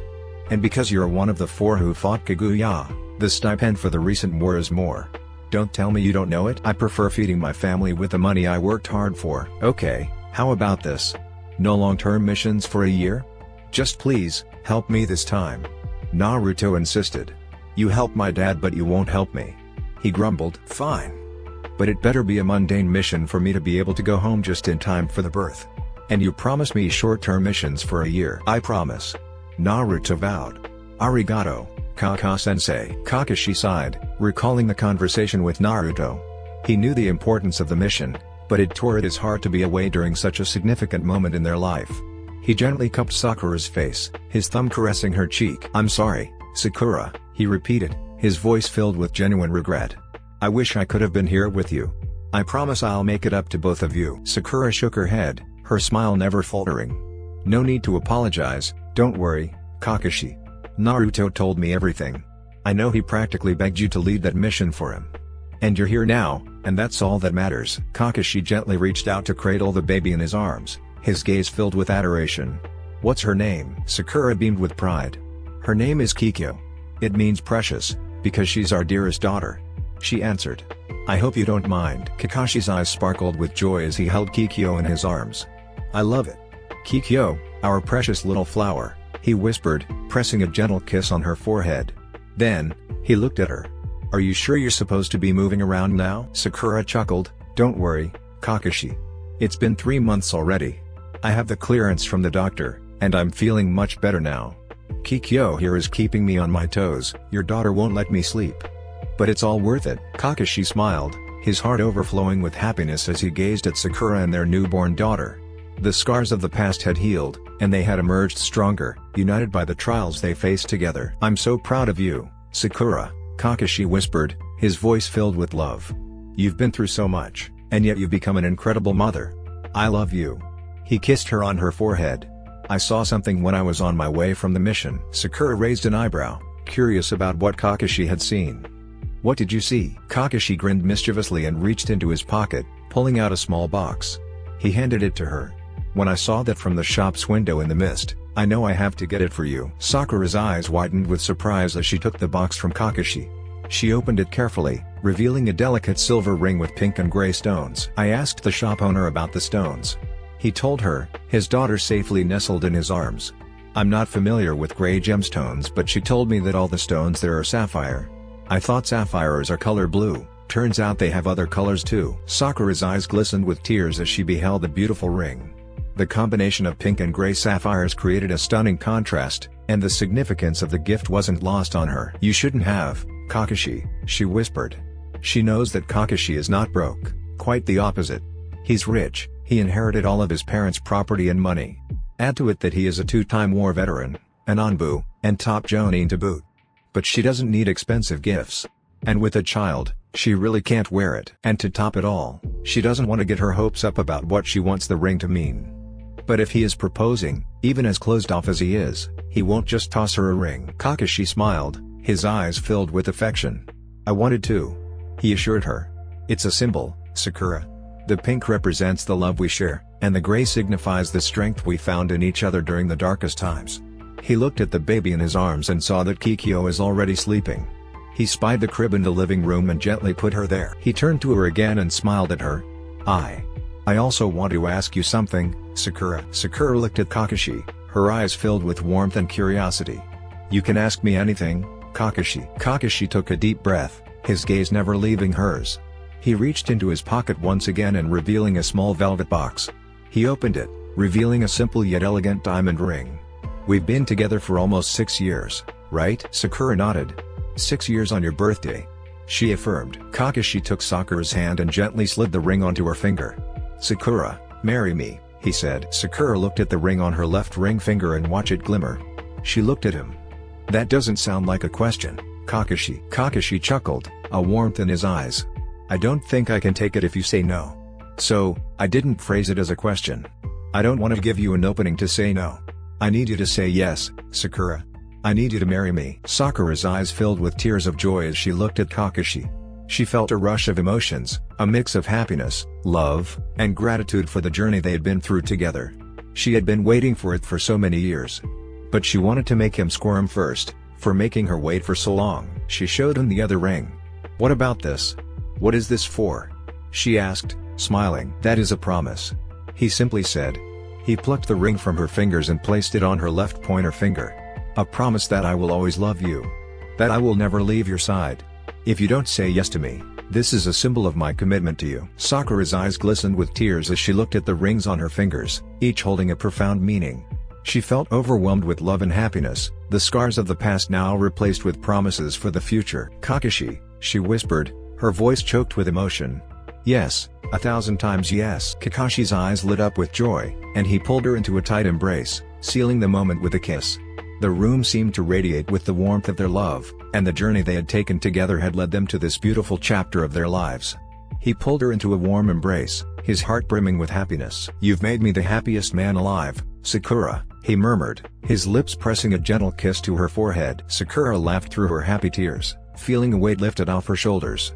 The journey they had been through, the pain and healing, all led to this beautiful moment of love and commitment. He abruptly pulled away from her when Kikyo's cries suddenly rang in the room. Sakura chuckled, wiping away a happy tear. "Looks like your daughter wants to join the celebration," she commented. He tapped the point of her nose and smiled. "Our daughter, Sakura," he corrected her as he walked back to Kikyo's crib and lifted her out of her crib. As Kakashi cradled Kikyo in his arms, Sakura joined him and led the two to the couch. "Can I hold her?" she asked. "Later, love." He inclined his neck to her. "I wanted to hold my daughter for so long now. Please, let me have this time." Sakura smiled sadly at his words. She knows that he really wanted to be with her when she gave birth. That is why he took an indefinite leave, but Naruto needed him. Kakashi gently settled on the couch with Kikyo in his arms, his eyes filled with awe as he looked at their daughter. Sakura sat beside him, her hand resting on Kikyo's tiny head. "We did it, Sakura," Kakashi whispered, his voice filled with wonder. "We have a family." Sakura smiled, her heart overflowing with happiness. "Yes, Kakashi, we do." As they sat together, basking in the warmth of their little family, Kakashi couldn't help but reflect on the journey they had undertaken. The pain, the healing, the moments of despair, and now, the moments of joy. They had faced it all and emerged stronger. "Sakura," Kakashi began, his eyes meeting hers, "thank you for choosing to be with me, for giving me a family." Sakura leaned in and kissed him, sealing their commitment once again. "Thank you for being my strength, Kakashi.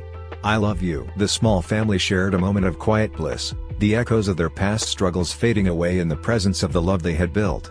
Kikyo, seemingly sensing the serenity in the room, settled into a peaceful slumber in her father's arms. "She looks so much like you," she commented while lightly brushing Kikyo's wispy silver hairs. Kakashi looked at Kikyo with a proud smile. "Maybe a little. But she's got your eyes." Sakura chuckled, leaning in to gently stroke Kikyo's cheek. "Maybe the shape. But her hair and eye color are yours. Silver and gray. Your genes are too much, Kakashi.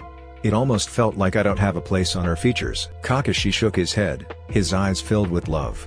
"Sakura, she's a perfect blend of both of us. She's our miracle, a symbol of our love and strength. I wouldn't have it any other way." As the three of them settled on the couch, enveloped in the warmth of their shared love, Kakashi gently kissed Sakura's forehead.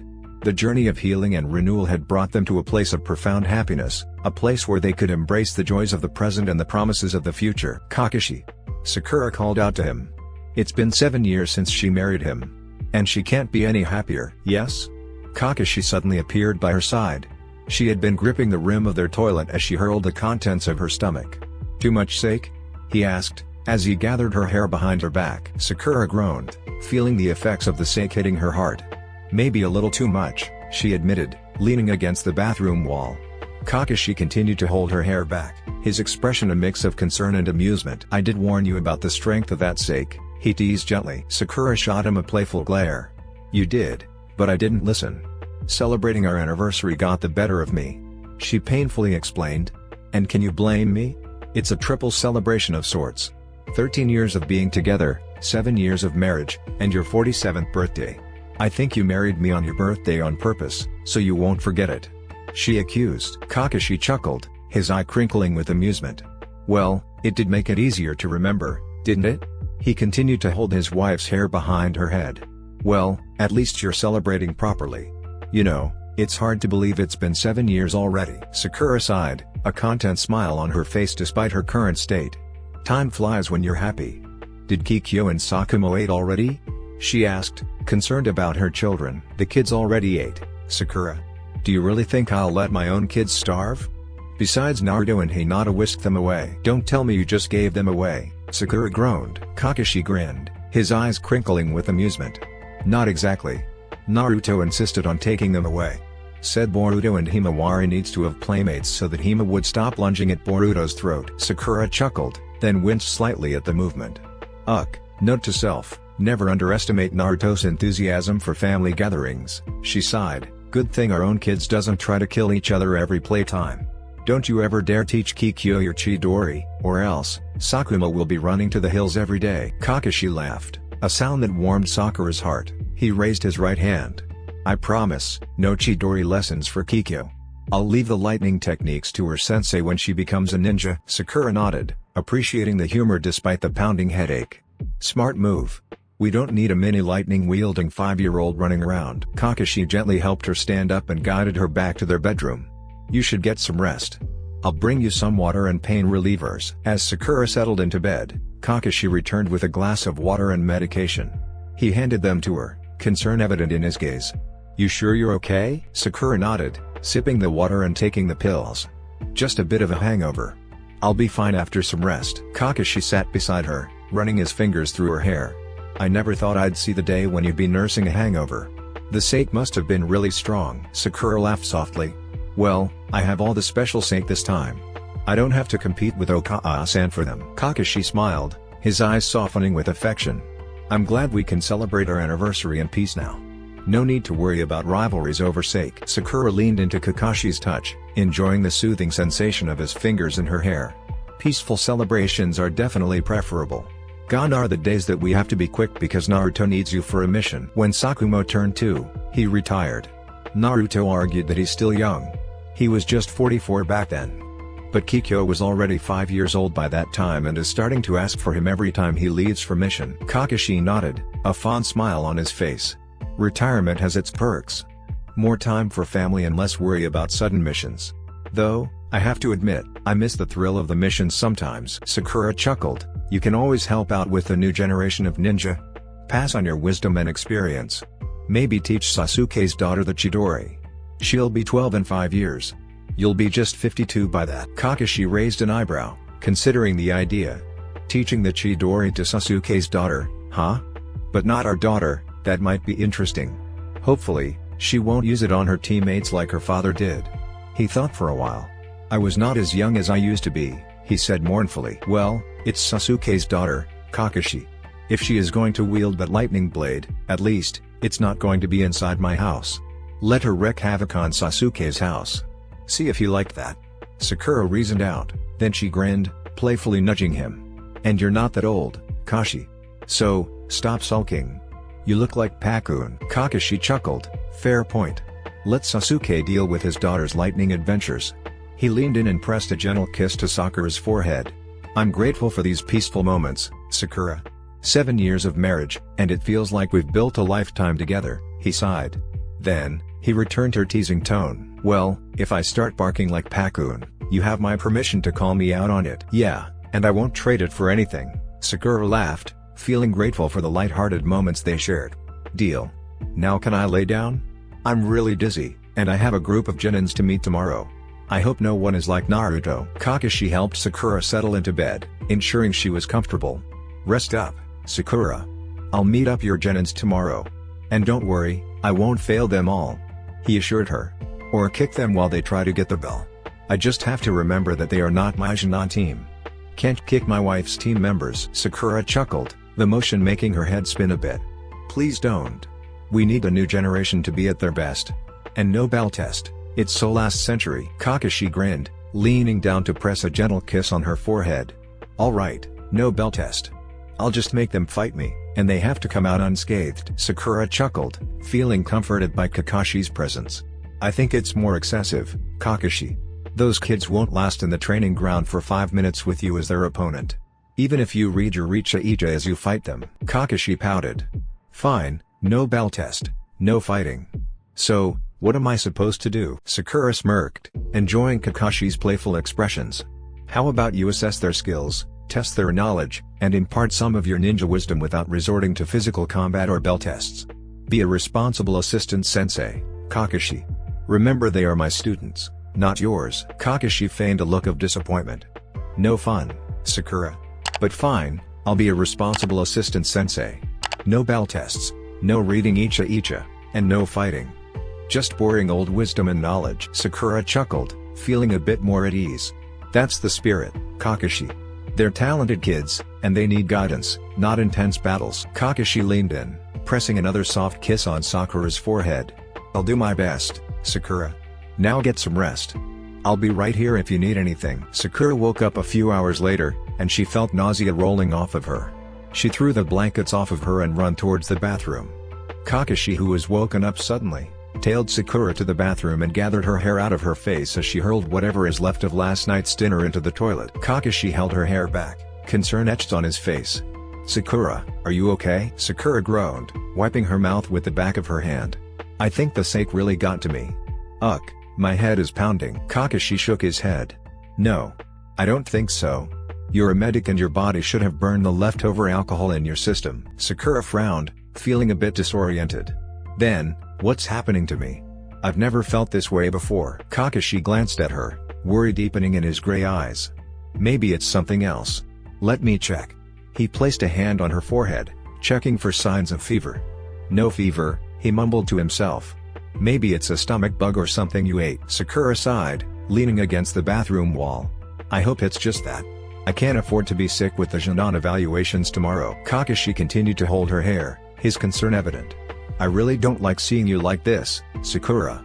Maybe I should call Tsunade, or I can take you to the hospital." Sakura waved him off weakly. "No, no hospital. It's probably just a passing thing. I'll take some medicine and rest. You don't have to call Tsunade for a simple hangover." Kakashi looked at her skeptically but decided not to argue further. "All right, but if you don't feel better by 3 p.m., we're going to the hospital, no buts, understood?" he said using his sensei voice, the one that means trouble if she disobeys. Sakura nodded, appreciating Kakashi's concern. "Deal. I'll rest and take some medicine.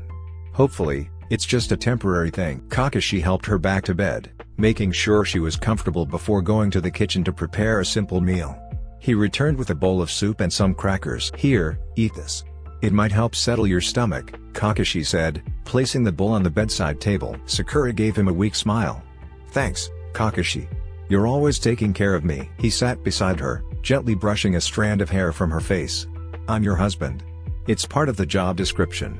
Just focus on resting, and I'll be right here if you need anything." "Okay," Sakura said, and brought the spoonful of soup to her mouth when she caught whiff of garlic.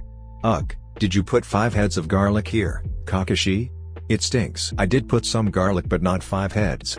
Kakashi defended himself. "Why?" "Hey, Sakura." Sakura cannot take the smell of the offending garlic, threw up on the bowl of soup. Kakashi immediately placed a kitchen towel under her face, which in turn, caught the bile that she is hurling. Kakashi held Sakura's hair back as she continued to vomit, the concern deepening in his eyes. "Sakura, this is not just a hangover or stomach bug. Something is definitely off. We're going to the hospital now." Sakura weakly nodded, realizing that her condition was more than just a hangover. Kakashi helped her clean up, and without any further delay, he carefully escorted her to the hospital. Upon arrival, Tsunade, who was still overseeing the medical facilities, quickly assessed Sakura's condition. After a thorough examination and some tests, Tsunade had a serious expression on her face. She frowned and looked intently at Sakura. "Sakura, it's not hangover. You're pregnant," she told her and then looked at Kakashi. "You really can keep your pants on and your hands to yourself, Kakashi?" Kakashi's eyes widened in surprise, and Sakura stared at Tsunade in disbelief. The room fell into a momentary silence before Sakura finally spoke up, her voice a mix of shock and excitement. "Pregnant?" Kakashi asked. "How?" "Yes, pregnant, Kakashi," Tsunade reiterated. "Don't ask me how, Hatake. You are the one who made this. Why do you have to add another child to your spawn? You already have a girl and boy." Kakashi backed away slightly. Tsunade is mothering her pseudo-daughter again, and a mothering Tsunade is more dangerous than an angry Tsunade. "I didn't plan this, Lady Tsunade." Tsunade sighed. "Well, it's happening. Congratulations, you two. Looks like you're expanding the family again." Sakura's initial shock slowly transformed into a radiant smile. She looked at Kakashi, her eyes gleaming with joy. "We're going to have another baby, Kakashi. Can you believe it?" Kakashi, still processing the sudden news, managed to smile. "Another adventure, it seems." Tsunade, despite her initial scolding, couldn't hide a small grin. "Well, make sure this one doesn't inherit Kakashi's reading habits. We don't need a baby born with a copy of Icha Icha in hand," she said. "It's bad enough that your 7-year-old sneaks that perverted books under your excellent nose, Kakashi, and reads the book in front of everyone. Seems like your daughter is craftier than you." "I'll lock the books on my scrolls, Lady Tsunade," Kakashi promised. "And keep Kikyo out of our room." Tsunade was about to retort something back when Sakura's shocked smile slowly transformed into joy, and she turned to Kakashi with a radiant smile. "We're going to have another baby?" Kakashi, Though still processing the unexpected news, couldn't help but smile in response to Sakura's excitement. Looks like it. Tsunade smirked at them. I'll schedule a more thorough checkup to confirm everything and make sure the baby is healthy. For now, take care of Sakura. And Sakura, no more sake, please. Your baby needs nutrition, not alcohol-induced drinks. Sakura nodded, her eyes shining with happiness. No more sake, I promise. Thank you, Lady Tsunade. Tsunade waved them off. Just take care of yourself, and make sure Kakashi doesn't accidentally get you into more unexpected situations. Wait, Kakashi. How about my Jinan team? Sakura suddenly asked her husband. Kakashi chuckled, his eyes gleaming with amusement. I'll take over, Sakura. No problem. Just take care of yourself and our baby. Well, maybe I can tell Naruto to pull out Hyuga Neji from Anbu. And take over your team, Sakura. Kami knows he needs to get out of that place. He's my regular patient and he is always almost dying. He had the same aversion of hospitals like your husband, Sakura. Tsunade glared at Kakashi. Though if Kakashi somehow managed to land on my emergency room again, I might just cut a piece of you. Oh Kaa-san, don't frighten him. And don't cut anything. I like my husband as it is and I need every part of him. Sakura laughed, her eyes twinkling with amusement. Neji? Teaching? That's an interesting idea, Lady Tsunade. Please talk to him. I can't leave my team without a sensei and I need Kakashi for now. Tsunade chuckled, I'll talk to Naruto. But you owe me a bottle of sake for convincing him. Now go, take care of yourself and that little ninja in there. She pointed at Sakura's abdomen. As Kakashi and Sakura left the hospital, their hands intertwined, they shared a mixture of surprise, joy, and anticipation for the new addition to their family. The news of Sakura's pregnancy brought a renewed sense of warmth and excitement, turning an ordinary day into a momentous occasion. Months passed and Sakura's stomach just got bigger and bigger. My brother is here? Sakumo poked Sakura's stomach in curiously. And the baby in her stomach kicked where Sakumo's finger poked it. Sakura chuckled at Sakumo's reaction, patting her belly gently. No, sweetheart. Your sister isn't here. She patted her bulging stomach. Sakumo scrunched his nose in disgust. Ew, sister? But I already have a sister. And she always hit me in the head. He protested. Sakura laughed at Sakumo's innocence, ruffling his silver hair affectionately. Don't worry, sweetheart. Your new sister won't be hitting you in the head. But I need you to promise me that you'll be a good niece-san to her, okay? Sakumo thought for a moment, his small brows furrowed in concentration. Okay, I'll be a good big brother.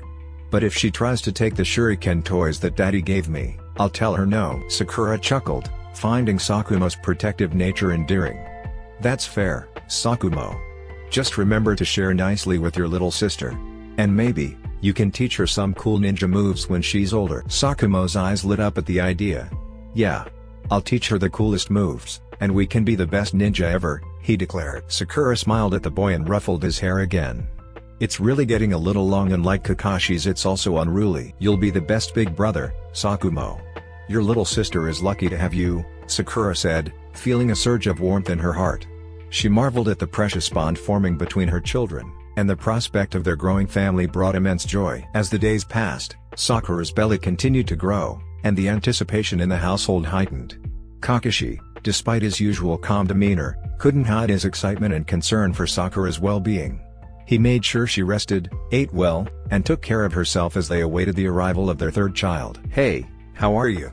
Kakashi asked as he entered their home. Fine.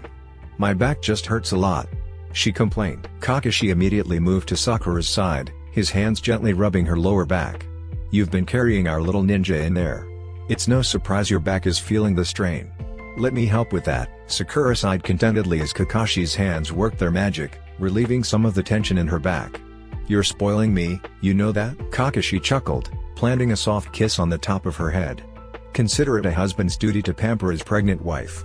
How's the little one doing in there? Sakura grinned, placing one of Kakashi's hands on her belly.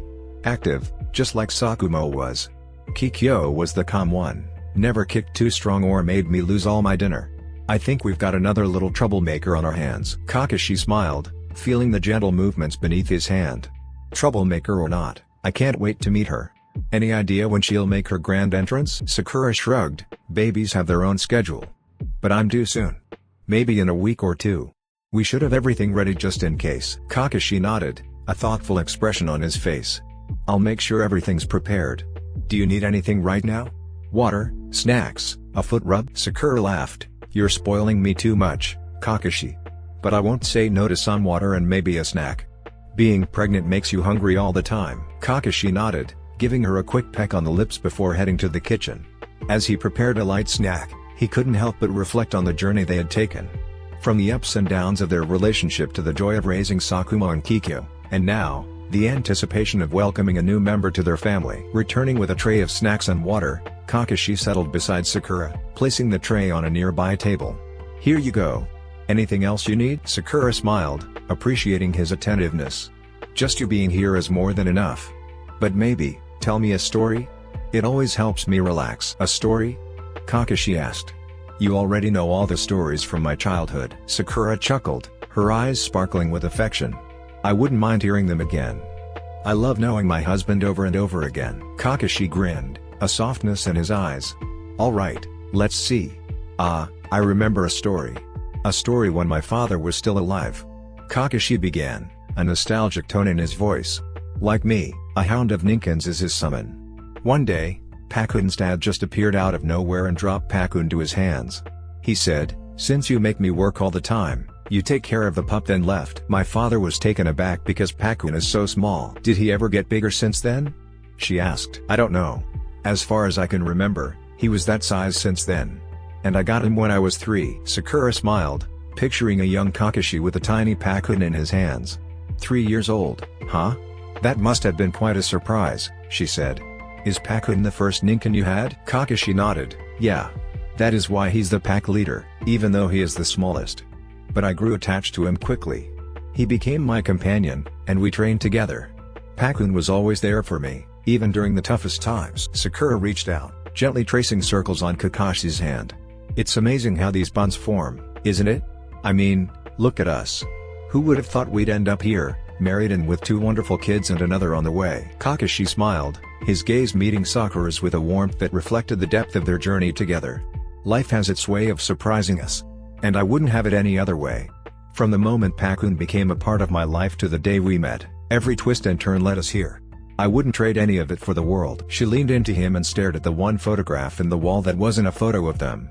It held a photo of a man she never met, while Kakashi was straddling the man's neck while his chubby little hands gripped the man's silver mane.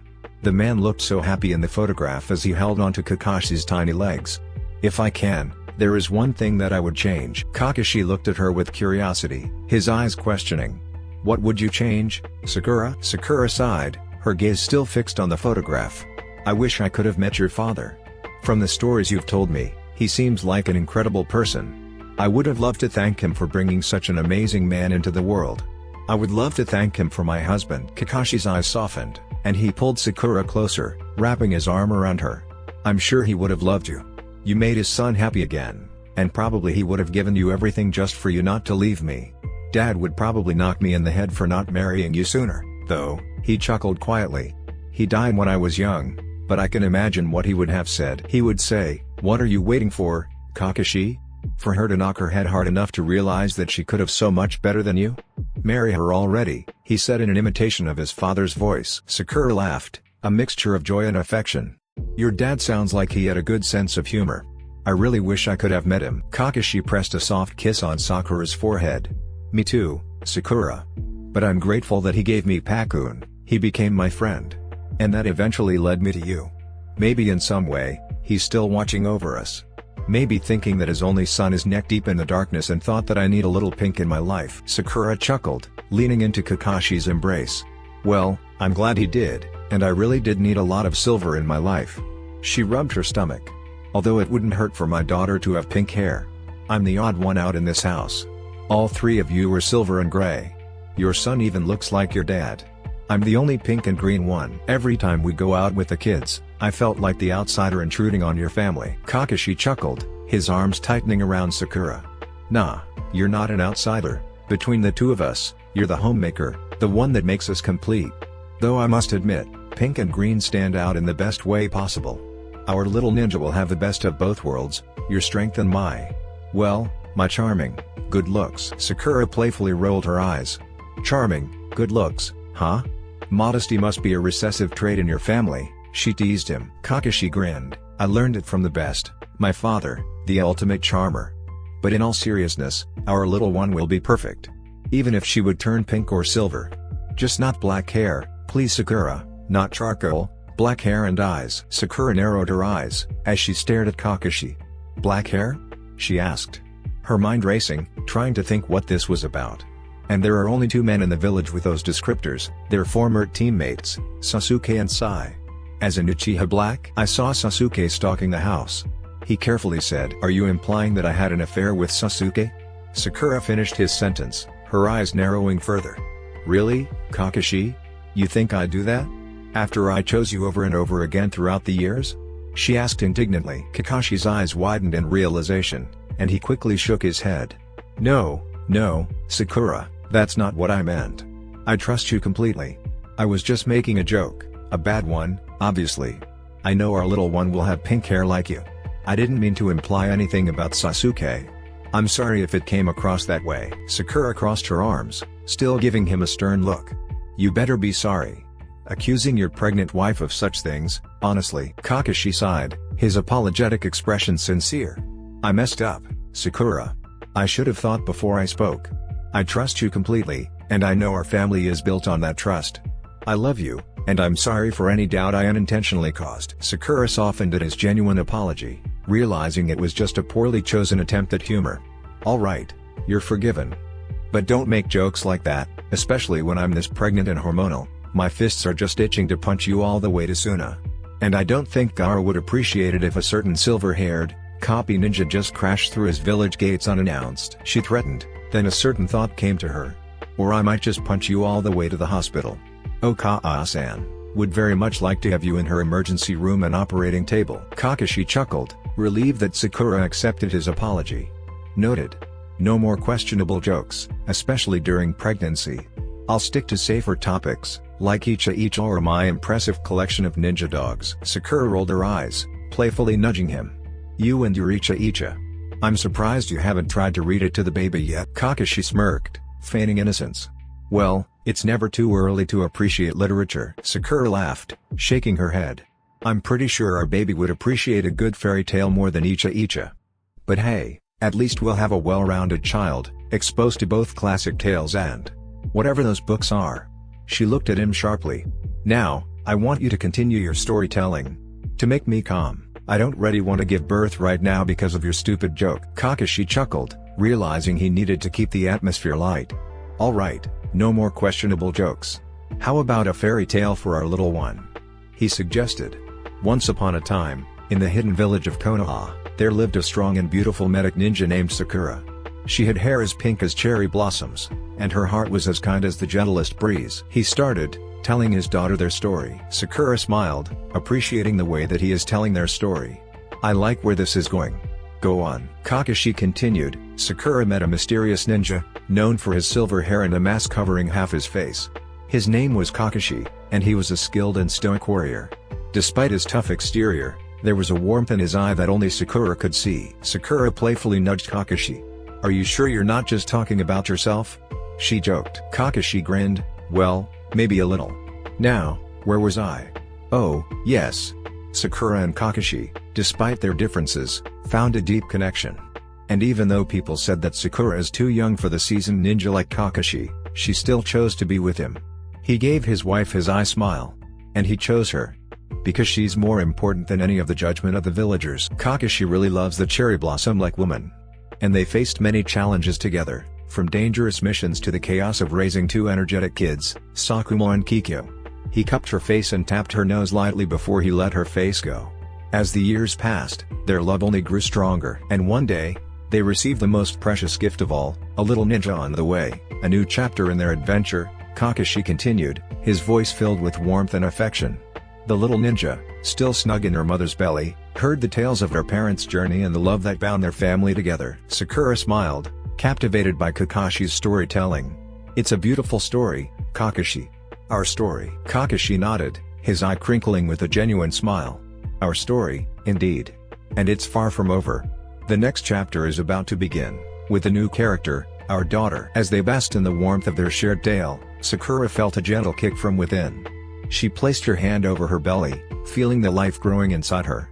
The presence of their unborn child added a layer of sweetness to the story, making it even more magical. "Looks like our little ninja agrees with the story," Sakura remarked, her eyes gleaming with happiness. Kakashi chuckled, placing his hand over hers. "I think she does. She's ready to join the adventure. We'll have our hands full with 3 little troublemakers, won't we?" Sakura laughed, a joyful sound that echoed in their home. "Trouble or not, I wouldn't have it any other way.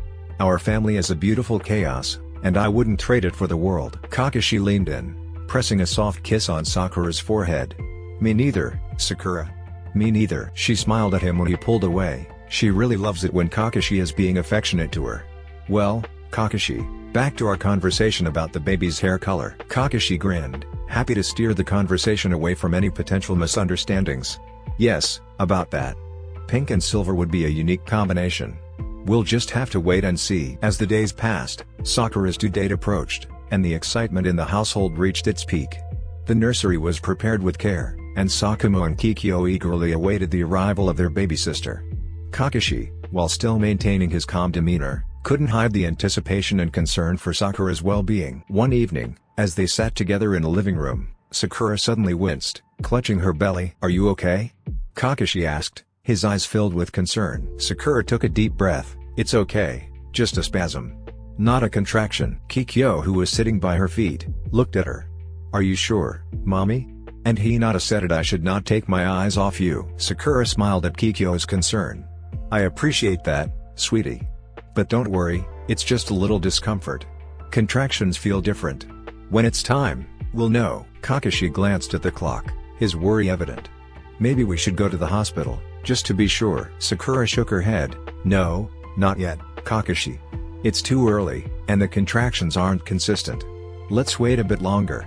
I don't want to rush to the hospital only to be sent back home." Kikyo looked at her parents with wide eyes. "What if the baby comes while we're at home?" "Then I will take care of my sister," Sakumo said bravely. "I will protect her." Sakura chuckled at Sakumo's determination. "That's sweet, Sakumo. But we'll try to make it to the hospital in time.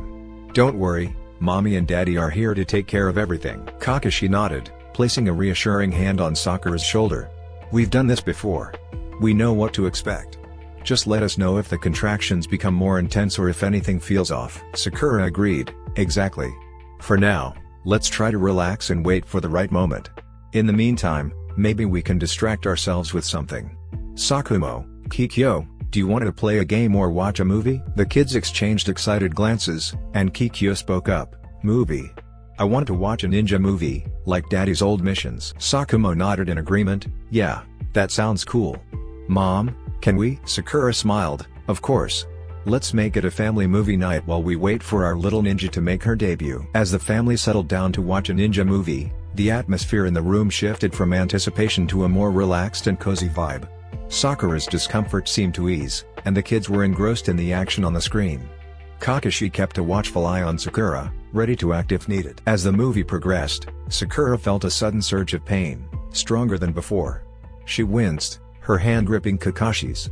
"Okay, I guess, we should really go to the hospital," she said through gritted teeth. Kakashi immediately stood up, a mix of concern and determination in his eyes. "All right, let's go. Sakumo, Kikyo, get ready. We're heading to the hospital." Sakumo and Kikyo scrambled to their feet, the excitement of the moment palpable. Sakura, despite the pain, managed a reassuring smile for her children. "It's time, you two. Your little sister is on her way." Sakumo nodded seriously, his protective instincts kicking in. "I'll be the best big brother, mommy. I promise." Sakura couldn't help but feel a surge of pride at Sakumo's determination. "I know you will, Sakumo. Now, let's all get ready. Kakashi, I think you should let Okaa-san know." "I already sent Pakun," he informed her.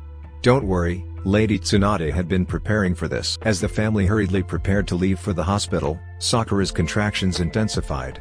Kakashi guided her gently, his steady presence offering comfort amid the anticipation. Sakumo and Kikyo, though excited, remained mindful of their mother's condition. In the hospital, Tsunade was already waiting, ready to assist Sakura with the delivery. The medical staff swiftly got Sakura settled in a room. Kakashi followed her. "Don't worry, Sakura. Hinata and Naruto is on their way for the kids." Sakura nodded at his words. "Okay." Then she held her stomach when another wave hit her. "It hurts so much," Sakura said through gritted teeth. Tsunade, now in full doctor mode, checked Sakura's condition. Hang in there, Sakura. You're doing great. Just a few more contractions, and we'll meet your little one. Kakashi held Sakura's hand, offering words of encouragement. You're strong, Sakura. Just a little more, and we'll have our baby in our arms. Tears started to form in her eyes as another contraction hit her. It hurts. This wasn't like with the other two. She gritted her teeth again and beads of sweat started to form in her forehead. Kakashi, she cried. I can't. Whatever she's trying to say was cut off when another wave of pain hit her. She gripped Kakashi's hand tightly. Kakashi, who can't do anything for her, just wiped the beads of sweat from her forehead and brushed the stray strands away from her face. He endured the pain that erupted from his hand when her grip became a painful vice. If she broke it, Tsunade or the other medics will heal his hand for him. Sakura, listen to me. Tsunade instructed her. Can you try regulating your chakra? Just a steady flow through your stomach. It might lessen the pain. Sakura nodded, trying to focus on Tsunade's instructions. She took a deep breath, closing her eyes and channeling her chakra as Tsunade had advised. Kakashi continued to support her, whispering words of encouragement and reassurance. The minutes felt like hours as Sakura endured the intense waves of pain. But with each contraction, she focused on regulating her chakra, finding a rhythm that helped alleviate some of the discomfort. Kakashi stayed by her side, his unwavering presence providing a steady anchor. Finally, after what felt like an eternity, Sakura's efforts paid off. Tsunade nodded approvingly. That's it, Sakura. You're doing great. The baby is almost here. As Sakura continued to push through the final stages of labor, Kakashi held her hand tighter, offering silent support. The room filled with a mix of tension and anticipation until, finally, a cry echoed through the room. It's a girl. Tsunade announced, holding the newborn in her arms. Congratulations, Sakura, Kakashi. You have a healthy baby girl. Sakura, exhausted but overwhelmed with joy, smiled through tears. Kakashi, his eyes filled with emotion, couldn't tear his gaze away from their newborn daughter. He watched as Tsunade held out to him the scissors. Cut the cord, Kakashi. Tsunade told him. Kakashi took the scissors, carefully cutting the umbilical cord with a sense of awe and responsibility. As the cord was severed, he felt an indescribable connection to the tiny, fragile life in Tsunade's arms. Tsunade carefully handed the baby to one of the nurses to clean her off. When she came back a couple of minutes later, the nurse returned with a swaddled baby in her arms. Let me see her, Sakura weakly said. The nurse gently placed the swaddled baby in Sakura's arms. Kakashi, still standing by her side, couldn't help but marvel at the sight of their newborn daughter. Sakura's eyes shimmered with tears as she cradled the tiny bundle, a mix of joy and exhaustion evident on her face. She's beautiful, Kakashi whispered, his voice filled with wonder. Sakura nodded, a radiant smile gracing her lips. Our little miracle. Hello, sweetheart, she cooed, gently stroking the baby's cheek. Kakashi leaned down, placing a gentle kiss on Sakura's forehead before turning his attention to their daughter. Hey there, little one. We've been waiting for you. As the family basked in the warmth of the precious moment, Tsunade checked on Sakura's condition. You did an amazing job, Sakura. Now, let's make sure you both get some rest. Sakura nodded, still holding their daughter close. Oh Kaa-san. She looked at her mother figure. Arigato. Tsunade smiled warmly. Anytime, Sakura. I'm just glad everything went smoothly. Now, rest and enjoy this time with your new addition to the family. Kakashi, still marveling at the sight of his daughter, spoke up. What are we going to name her, Sakura? How about Mizuki? It means beautiful moon. She suggested. Kakashi smiled, the name resonating with a sense of serenity and beauty. Mizuki. It's a perfect name. Welcome to the world, Mizuki. Sakura nodded in agreement, gently rocking their newborn daughter. She kissed the baby in her forehead. I love you, Mizuki. Sakura was dressed in a beautiful red dress. She looks at her 18-year-old second-born. She smoothed his yukata, smoothing the invisible wrinkles in the fabric. Don't make that girl cry, Sakumo. She reminded him. If Yuno came running to me, saying that you hurt her, I'll hit you in the head like I used to do to your uncle Naruto. Sakumo grinned nervously, adjusting the collar of his yukata. Mom, I promise, I won't make Yuno cry. I really like her, and I want this day to be perfect. Sakura chuckled, ruffling Sakumo's silver hair. Just be yourself, Sakumo. Yuno is a sweet girl. I'm sure you two will have a great time. Especially since today is the festival. If you fumble, it's likely that she won't notice. The young Hatake nodded, trying to hide his nervousness with a confident smile. Thanks, Mom. I'll do my best. And don't worry, I won't mess up. Yuno is really nice, and I want to make sure she enjoys the festival. Sakura gave him an encouraging smile. That's the spirit. Just be respectful, listen to her, and have fun. Oh, and don't forget to bring her back home on time. I don't want Sasuke or Hanabi to come here banging my door, demanding that you marry their daughter because you brought her back home late. Sakuma laughed nervously. I promise, Mom. I'll make sure to bring her back home on time. No need to worry about angry uncles or fathers. Sakura's eyes softened, and she placed a hand on Sakumo's cheek. You better, young man. I won't let your father fight your battles. And if you bring that girl back late, Sasuke will be waiting for you on his doorstep with his Sharingan and Rinnegan glowing in the dark. Her family and Sasuke's became cordial with each other in the earlier years, but with their kids being classmates and teammates, they learned how to forgive each other. But still, Sasuke is a tad overprotective of his kids, and with their Sakumo dating his youngest daughter, it seems like they are going to be in-laws in a few years. You're growing up so fast, Sakumo. Sakura commented, I'm proud of the person you're becoming. Now, go and enjoy your date. And remember, if anything goes wrong, you can always come to me. I'll have your back. Sakumo nodded, appreciating his mother's support. Thanks, Mom. I'll keep that in mind. Wish me luck. As Sakumo prepared to leave for his date, Kakashi entered the room, clad in dark gray yukata, his mask is pooling around his neck, glanced at his son with a knowing smile. First date nerves, huh? Sakumo rolled his eyes, a hint of embarrassment coloring his cheeks. Yeah, Dad. It's not like you never had a first date. Kakashi chuckled, recalling his own experiences. True. But I wasn't a nervous wreck. You can ask your mom. Sakura rolled her eyes at Kakashi's antics. To be fair, I wasn't your first date, so I won't know. So, Mom wasn't your first date, huh? His own son teased him. I am 14 years older than your mother, Sakumo. What do you think? Kakashi answered him deadpanned. Sakumo raised an eyebrow. That's a pretty big age gap. I always wondered, did you rob the cradle, Dad? Hey, Sakumo, watch your mouth. Or I'll wash it for you, Kakashi warned him. I didn't ask her out until she's 20 and can decide on her own. And I didn't force her to go out with me. So don't call me a cradle snatcher. Then Kakashi raised an eyebrow in mock offense, feigning hurt. And I robbed the cradle? I'll have you know, your mother is the one who swept me off my feet. The young man cringed at the words that left his father's mouth. You're whipped, Dad. No wonder Mom always orders you around. Kakashi chuckled, his eye crinkling with amusement. Well, your mom does have a way of getting what she wants. And believe me, it's not because I'm whipped, as you so eloquently put it. Sakura joined in the teasing. Your father here was just smart enough to recognize a good thing when he saw it. Isn't that right, Kakashi? Kakashi sighed dramatically, placing a hand over his heart. Ah, true love. It's a force even a ninja can't resist. Sakumo rolled his eyes, a small smile breaking through his nervousness. Okay, I get it. You two are a match made in ninja heaven. Can I go now before I get more second-hand embarrassment? Sakura laughed at the banter between father and son. Alright, you two, no need to dig into ancient history. Sakumo, have a great time on your date. And Kakashi, don't corrupt our son with your questionable sense of humor. Kakashi gave a playful salute. Understood, Captain. Sakumo smiled at his parents, although he sometimes gets embarrassed by their blatant display of affection, even in front of their own kids. He is really proud of his mom and dad. He knows a good chunk of their history. He shook his head, causing his unruly silver lock to come tumbling down his eye, just like how Kakashi normally sport his hair. I'll head out now. See you later. Sakura waved him off with a smile.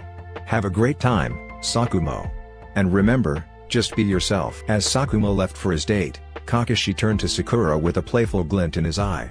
You know, I wasn't nervous on our first date. Sakura raised an eyebrow, a smirk playing on her lips. Oh, really? You were the epitome of calm and collected? I seem to remember differently. Kakashi scratched his head sheepishly. Okay, maybe I was a bit nervous. But can you blame me? I was taking out the most beautiful woman in the village. Sakura chuckled, leaning against Kakashi. Smooth recovery, Hatake. But remember how you forgot you were on a date and whipped out your Icha book? Kakashi chuckled, a mischievous glint in his eye. Ah, how could I forget? That's my classic Hatake move. But in my defense, it was an interesting chapter. Sakura shook her head, laughing at the memory. You nearly gave me an anxiety attack. I thought you were more interested in the book than our date. Sakumo glanced at his parents, his eyes wide with disbelief. Wait, Dad, seriously? You brought out an Icha book on your first date with mom? Kakashi and Sakura exchanged amused glances before bursting into laughter. Sakura nodded, confirming the story. Oh yes, he did. It was a surprise, to say the least. Kakashi shrugged, unapologetic. Well, in my defense, I'm always eating out with my old team. I just forgot that it was a date, not a casual outing. You forgot it was a date? Sakumo asked, his silver hair peeking out from the doorway.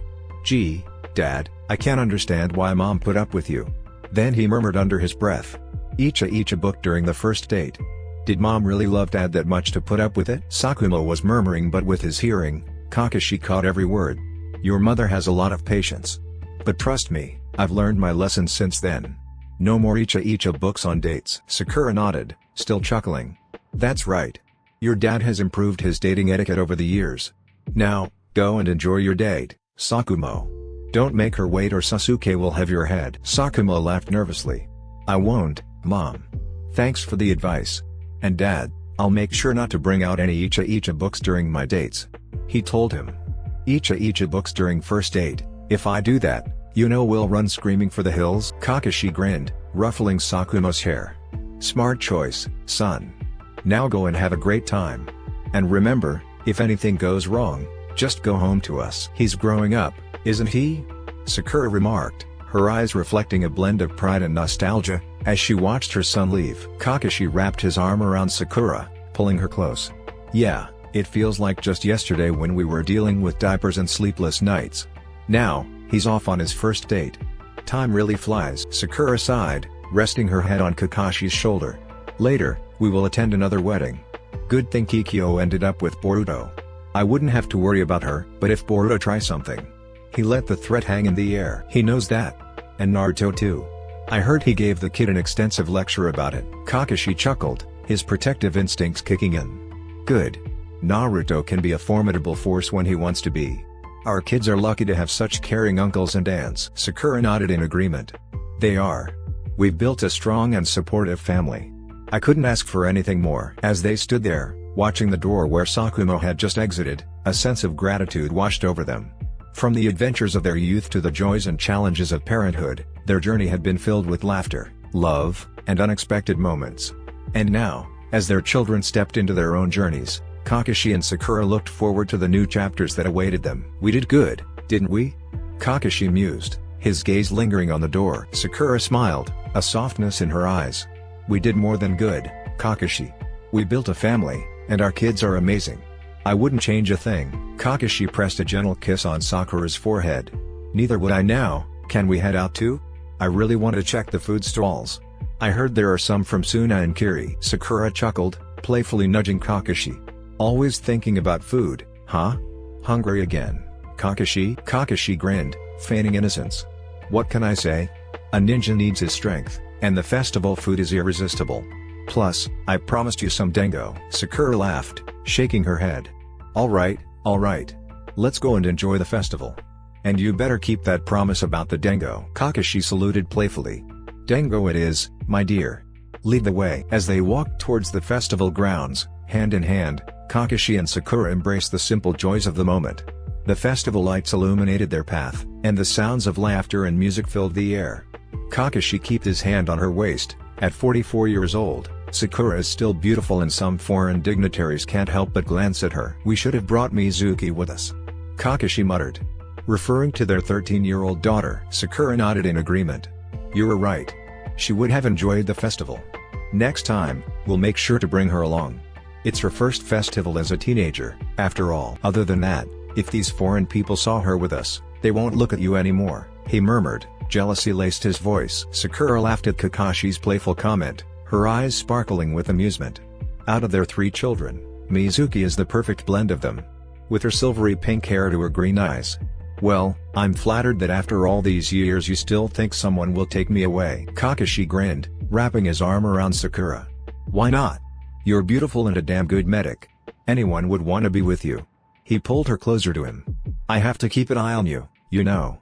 Can't let anyone steal my wife. Sakura chuckled, leaning into Kakashi's embrace. I'm all yours, Hatake. No one's going to take me away, okay? Kakashi smiled, his gaze filled with affection. I wouldn't have it any other way. You're stuck with me, Sakura. I'm not stuck with you, Kakashi. I'm here because I chose to be here. You didn't force me to be here. She assured him. Now, can you please get me my dango? Kakashi chuckled, giving Sakura a mock salute. Yes, ma'am. Dango duty is in progress. As they continued to stroll through the festival, hand in hand, Kakashi and Sakura embraced the simple pleasures of the moment. The lively atmosphere, the colorful stalls, and the aroma of festival food surrounded them. It was a reflection of the life they had built together, a life filled with love, laughter, and the warmth of family. As they approached a dango stall, Kakashi made sure to fulfill his promise. He bought a skewer of dango for Sakura, and as she enjoyed the sweet treat, they found a quiet spot to sit and savor the festival atmosphere. Sakura sighed contentedly, leaning against Kakashi. What will I do without you, Kakashi? She asked, while looking at the skies. You made my life complete. Kakashi smiled, his eyes fixed on her. You'll never have to find out, Sakura. We're in this together, always. Sakura smiled and looked at him. Always could be a very long time, Kakashi. Are up for that? Kakashi looked at Sakura with a soft, genuine smile. And despite his mask, he knows Sakura can see it. Always is exactly what I signed up for, Sakura. With you, every moment feels like a gift. I wouldn't want it any other way. Sakura's eyes reflected the depth of their shared journey, the challenges they've faced, and the love that had only grown stronger with time. I feel the same way, Kakashi. Always, through every joy and every storm. Kakashi nodded, his gaze never leaving Sakura's. Always, Sakura.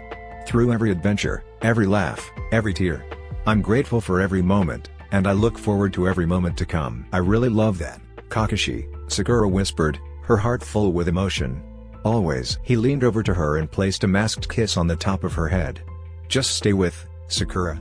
I promise, I will never do anything to make you sad or regret being with me. They sat there, enjoying the festival and the warmth of each other's company. The night sky above them was adorned with stars, painting a canvas of memories that spanned years of shared experiences. The festival continued around them, but in that moment, Kakashi and Sakura found solace in the simple act of being together. Sakura looked up at Kakashi, her eyes filled with love and gratitude. I know you won't, Kakashi. And I promise the same. Always, together. They sat there, enjoying the festival, sharing dango, and basking in the warmth of their love and the memories they built together. As the night sky lit up with fireworks, illuminating their faces with a myriad of colors, Kakashi and Sakura felt a deep sense of contentment. Look at the fireworks, Kakashi, Sakura said, her voice soft with awe. It's like our life, a beautiful display of moments, each unique and precious. Kakashi nodded, his gaze fixed on her. Yeah. And it's beautiful, he said, tucking a stray strand of hair to the back of her ear. You're so beautiful. She looked at him and gave him a smile. You're real smooth, Kakashi. But we've been married for so long, there's no need for you to compliment me like that anymore. Kakashi chuckled, his eye crinkling with the smile hidden behind the mask. Old habits die hard, Sakura. And you'll always be beautiful to me, whether I say it or not. You aged like a fine wine, honey. Sakura laughed, a melodious sound that echoed through the night. Flattery will get you everywhere, Hatake. But you're not doing too bad yourself, silver hair and all. I just wish that now that you've retired from active duty for almost a decade, that you'll show your face to the public. Kakashi raised an eyebrow, a playful glint in his eye. Are you saying my mask is getting old, Sakura? Sakura smirked, teasingly. Maybe just a little. I mean, come on, even Naruto became the Hokage without wearing a mask. What's your excuse? Kakashi chuckled, running a hand through his silver hair. Well, maybe I'll consider it when the village is ready for the shocking reveal of my face. It's a delicate matter, you know. Sakura laughed, shaking her head. Always the mysterious one, Kakashi. But you know, I've seen your face enough times to know there's nothing to be afraid of. Kakashi sighed dramatically. Fine, wife. I'll take the mask off, just prepare for the unending lines of fangirls. I may be old now, but I'm still handsome, you know. Sakura chuckled, shaking her head. To me, you're not old. At 58, you still looks like you did in your 30s, still handsome and mine. And don't worry, I can fend off fangirls off my husband's back. I just want you to learn how to live without that mask. Kakashi grinned beneath the mask. Deal, Sakura. Maybe it's time for the big reveal. But let's enjoy the festival for now. As they continued to watch the fireworks, Kakashi and Sakura found themselves immersed in the beauty of the moment. The colors danced in the sky, reflecting the vibrant tapestry of their life together. Amidst the festival's hustle and bustle, they shared a quiet space where time seemed to stand still. "I love you, Kakashi," Sakura whispered, her gaze fixed on the exploding lights. He smirked and hooked his finger on the edge of the mask to lower it. "And I love you too, wife," Kakashi murmured to her, as he kissed her cheek. He heard Sakura let out a surprised gasp when she felt his bare lips on her cheek. Kakashi chuckled, the sound unmuffled by the mask that now hung loosely around his neck. "There, happy now?" Sakura grinned, genuinely pleased. She cupped his bare face on her hands. "Very happy. You should do that more often." Kakashi chuckled, enjoying the rare moment of vulnerability. "Maybe I will, it's nice to breathe freely." Sakura laughed, her eyes filled with affection. "You should. You're so handsome, Kakashi. I don't get why you hid your face for so long." Kakashi shrugged, a playful glint in his eye. "Old habits die hard, Sakura. But if it makes you happy, maybe I'll consider ditching the mask more often." Sakura smiled, content with the small victory. "I'd like that." She smiled. As people passed them by, she can hear murmurs of appreciation for Kakashi. They actually didn't recognize him, but with his mop of silver hair and her by his side, they knew the man beside her as her husband. Her Kakashi. "They are starting to stare, Sakura." Kakashi shifted uncomfortably beside her. Sakura chuckled and looked at him. "Do you really want to wear the mask again?" she asked. Kakashi glanced around at the curious onlookers and sighed. "I really enjoyed feeling the air in my face. Should I just ignore it? Or should I wear the mask again?" "Your choice, husband. Don't make me decide for you." Kakashi considered for a moment, then looked at Sakura with a mischievous glint in his eye. "I think I'll keep the mask off for now. Let them stare all they want. Besides, I can always put it back on if it gets too overwhelming." Sakura laughed, enjoying Kakashi's playful spirit. "You're braver than I thought, Hatake. But I like it. Embrace the newfound freedom." Kakashi nodded, adjusting the mask around his neck. "Freedom it is, then. Now, let's enjoy the festival without any more mysteries." They continued to walk through the festival, hand in hand, with Kakashi's face now exposed to the world. The stares and whispers continued, but Kakashi seemed unfazed, wearing a small, genuine smile. Sakura, proud of her husband's decision, walked by his side, their connection stronger than ever. As they walk hand in hand, Kakashi's eyes caught something from one of the stalls. "Come here, wife." Sakura followed Kakashi to the stall, intrigued by what had caught his attention. The stall was adorned with necklaces of different colors. Kakashi picked up a necklace with a delicate diamond pendant. He examined it for a moment before turning to Sakura with a grin. "How about a little festival souvenir?" he asked her. "This would look good on you." "Oh, that is a good one," the stall owner said. "Diamonds represent purity, love, fidelity, healing, prosperity, abundance, and harmony. For your daughter, Kakashi-san?" The owner looked at the couple, fully aware that the two had two daughters. One is married and one who is still a teenager. "No," Kakashi said. "For my beautiful, loyal, and lovely wife." He smiled at her. Sakura's eyes widened in surprise and delight. "Oh, Kakashi, you didn't have to." Kakashi shrugged, and gently placed the necklace to her neck. "It looks good on her, right?" he asked the stall owner. "Of course, Kakashi-san. Sakura-san is one of the prettiest women of Konoha." The owner smiled at them. "Only the best for my wife." He planted a kiss on her head. Then he handed the payment to the owner. Then he led the way for her, never letting go of her hand. She just laughed at the childish whims of her husband, who seemed to enjoy dragging her everywhere. "Thank you, Kakashi. It's beautiful," Sakura whispered to him as they stopped to another stall. Kakashi grinned, his eye crinkling with happiness. "You deserve it, Sakura. Besides, it's a festival souvenir. Every time you wear it, it'll remind us of this night." Sakura smiled, feeling a warmth in her heart. "I'll cherish it always." Kakashi nodded to her as his eyes scanned the variety of kanzashi that the stall offers. Sakura observed Kakashi's interest in the kanzashi, the traditional hairpins adorned with delicate designs. She couldn't help but smile at his thoughtful gesture. "Do you want to pick one for me?" Kakashi looked at the kanzashi, considering the options. "How about this one?" He pointed to a cherry blossom-themed hairpin. "It complements the necklace, and cherry blossoms have a special meaning for us." Sakura's eyes softened with affection. "That's perfect, Kakashi. I love it." The stall owner, overhearing their conversation, smiled warmly. "Ah, the cherry blossoms, the symbol of love and beauty. A wonderful choice, Kakashi-san." Kakashi paid for the kanzashi and handed it to Sakura. As she secured it in her hair, she couldn't help but feel a sense of gratitude for the little moments they shared. "Thank you, Kakashi. It's lovely," Sakura said, giving him a sweet smile. Kakashi grinned, pleased with his choices. Anything for you, Sakura. Now, let's continue exploring the festival and make more memories. As they walked through the festival, adorned with their new souvenirs, Kakashi and Sakura cherished the simple joys of the moment. The necklace and hairpin became more than just accessories, they were symbols of love, connection, and the beautiful journey they continued to share. The night unfolded with laughter, shared glances, and the comforting presence of each other. The festival lights continued to glow, illuminating the path of Kakashi and Sakura as they strolled through the lively atmosphere. Remember the first festival we attended together?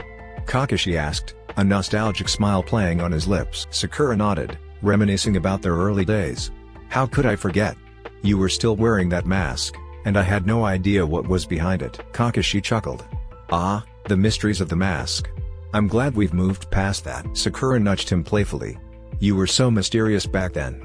Now, you're just a silver-haired, charming man. Kakashi feigned offense. Just a silver-haired man?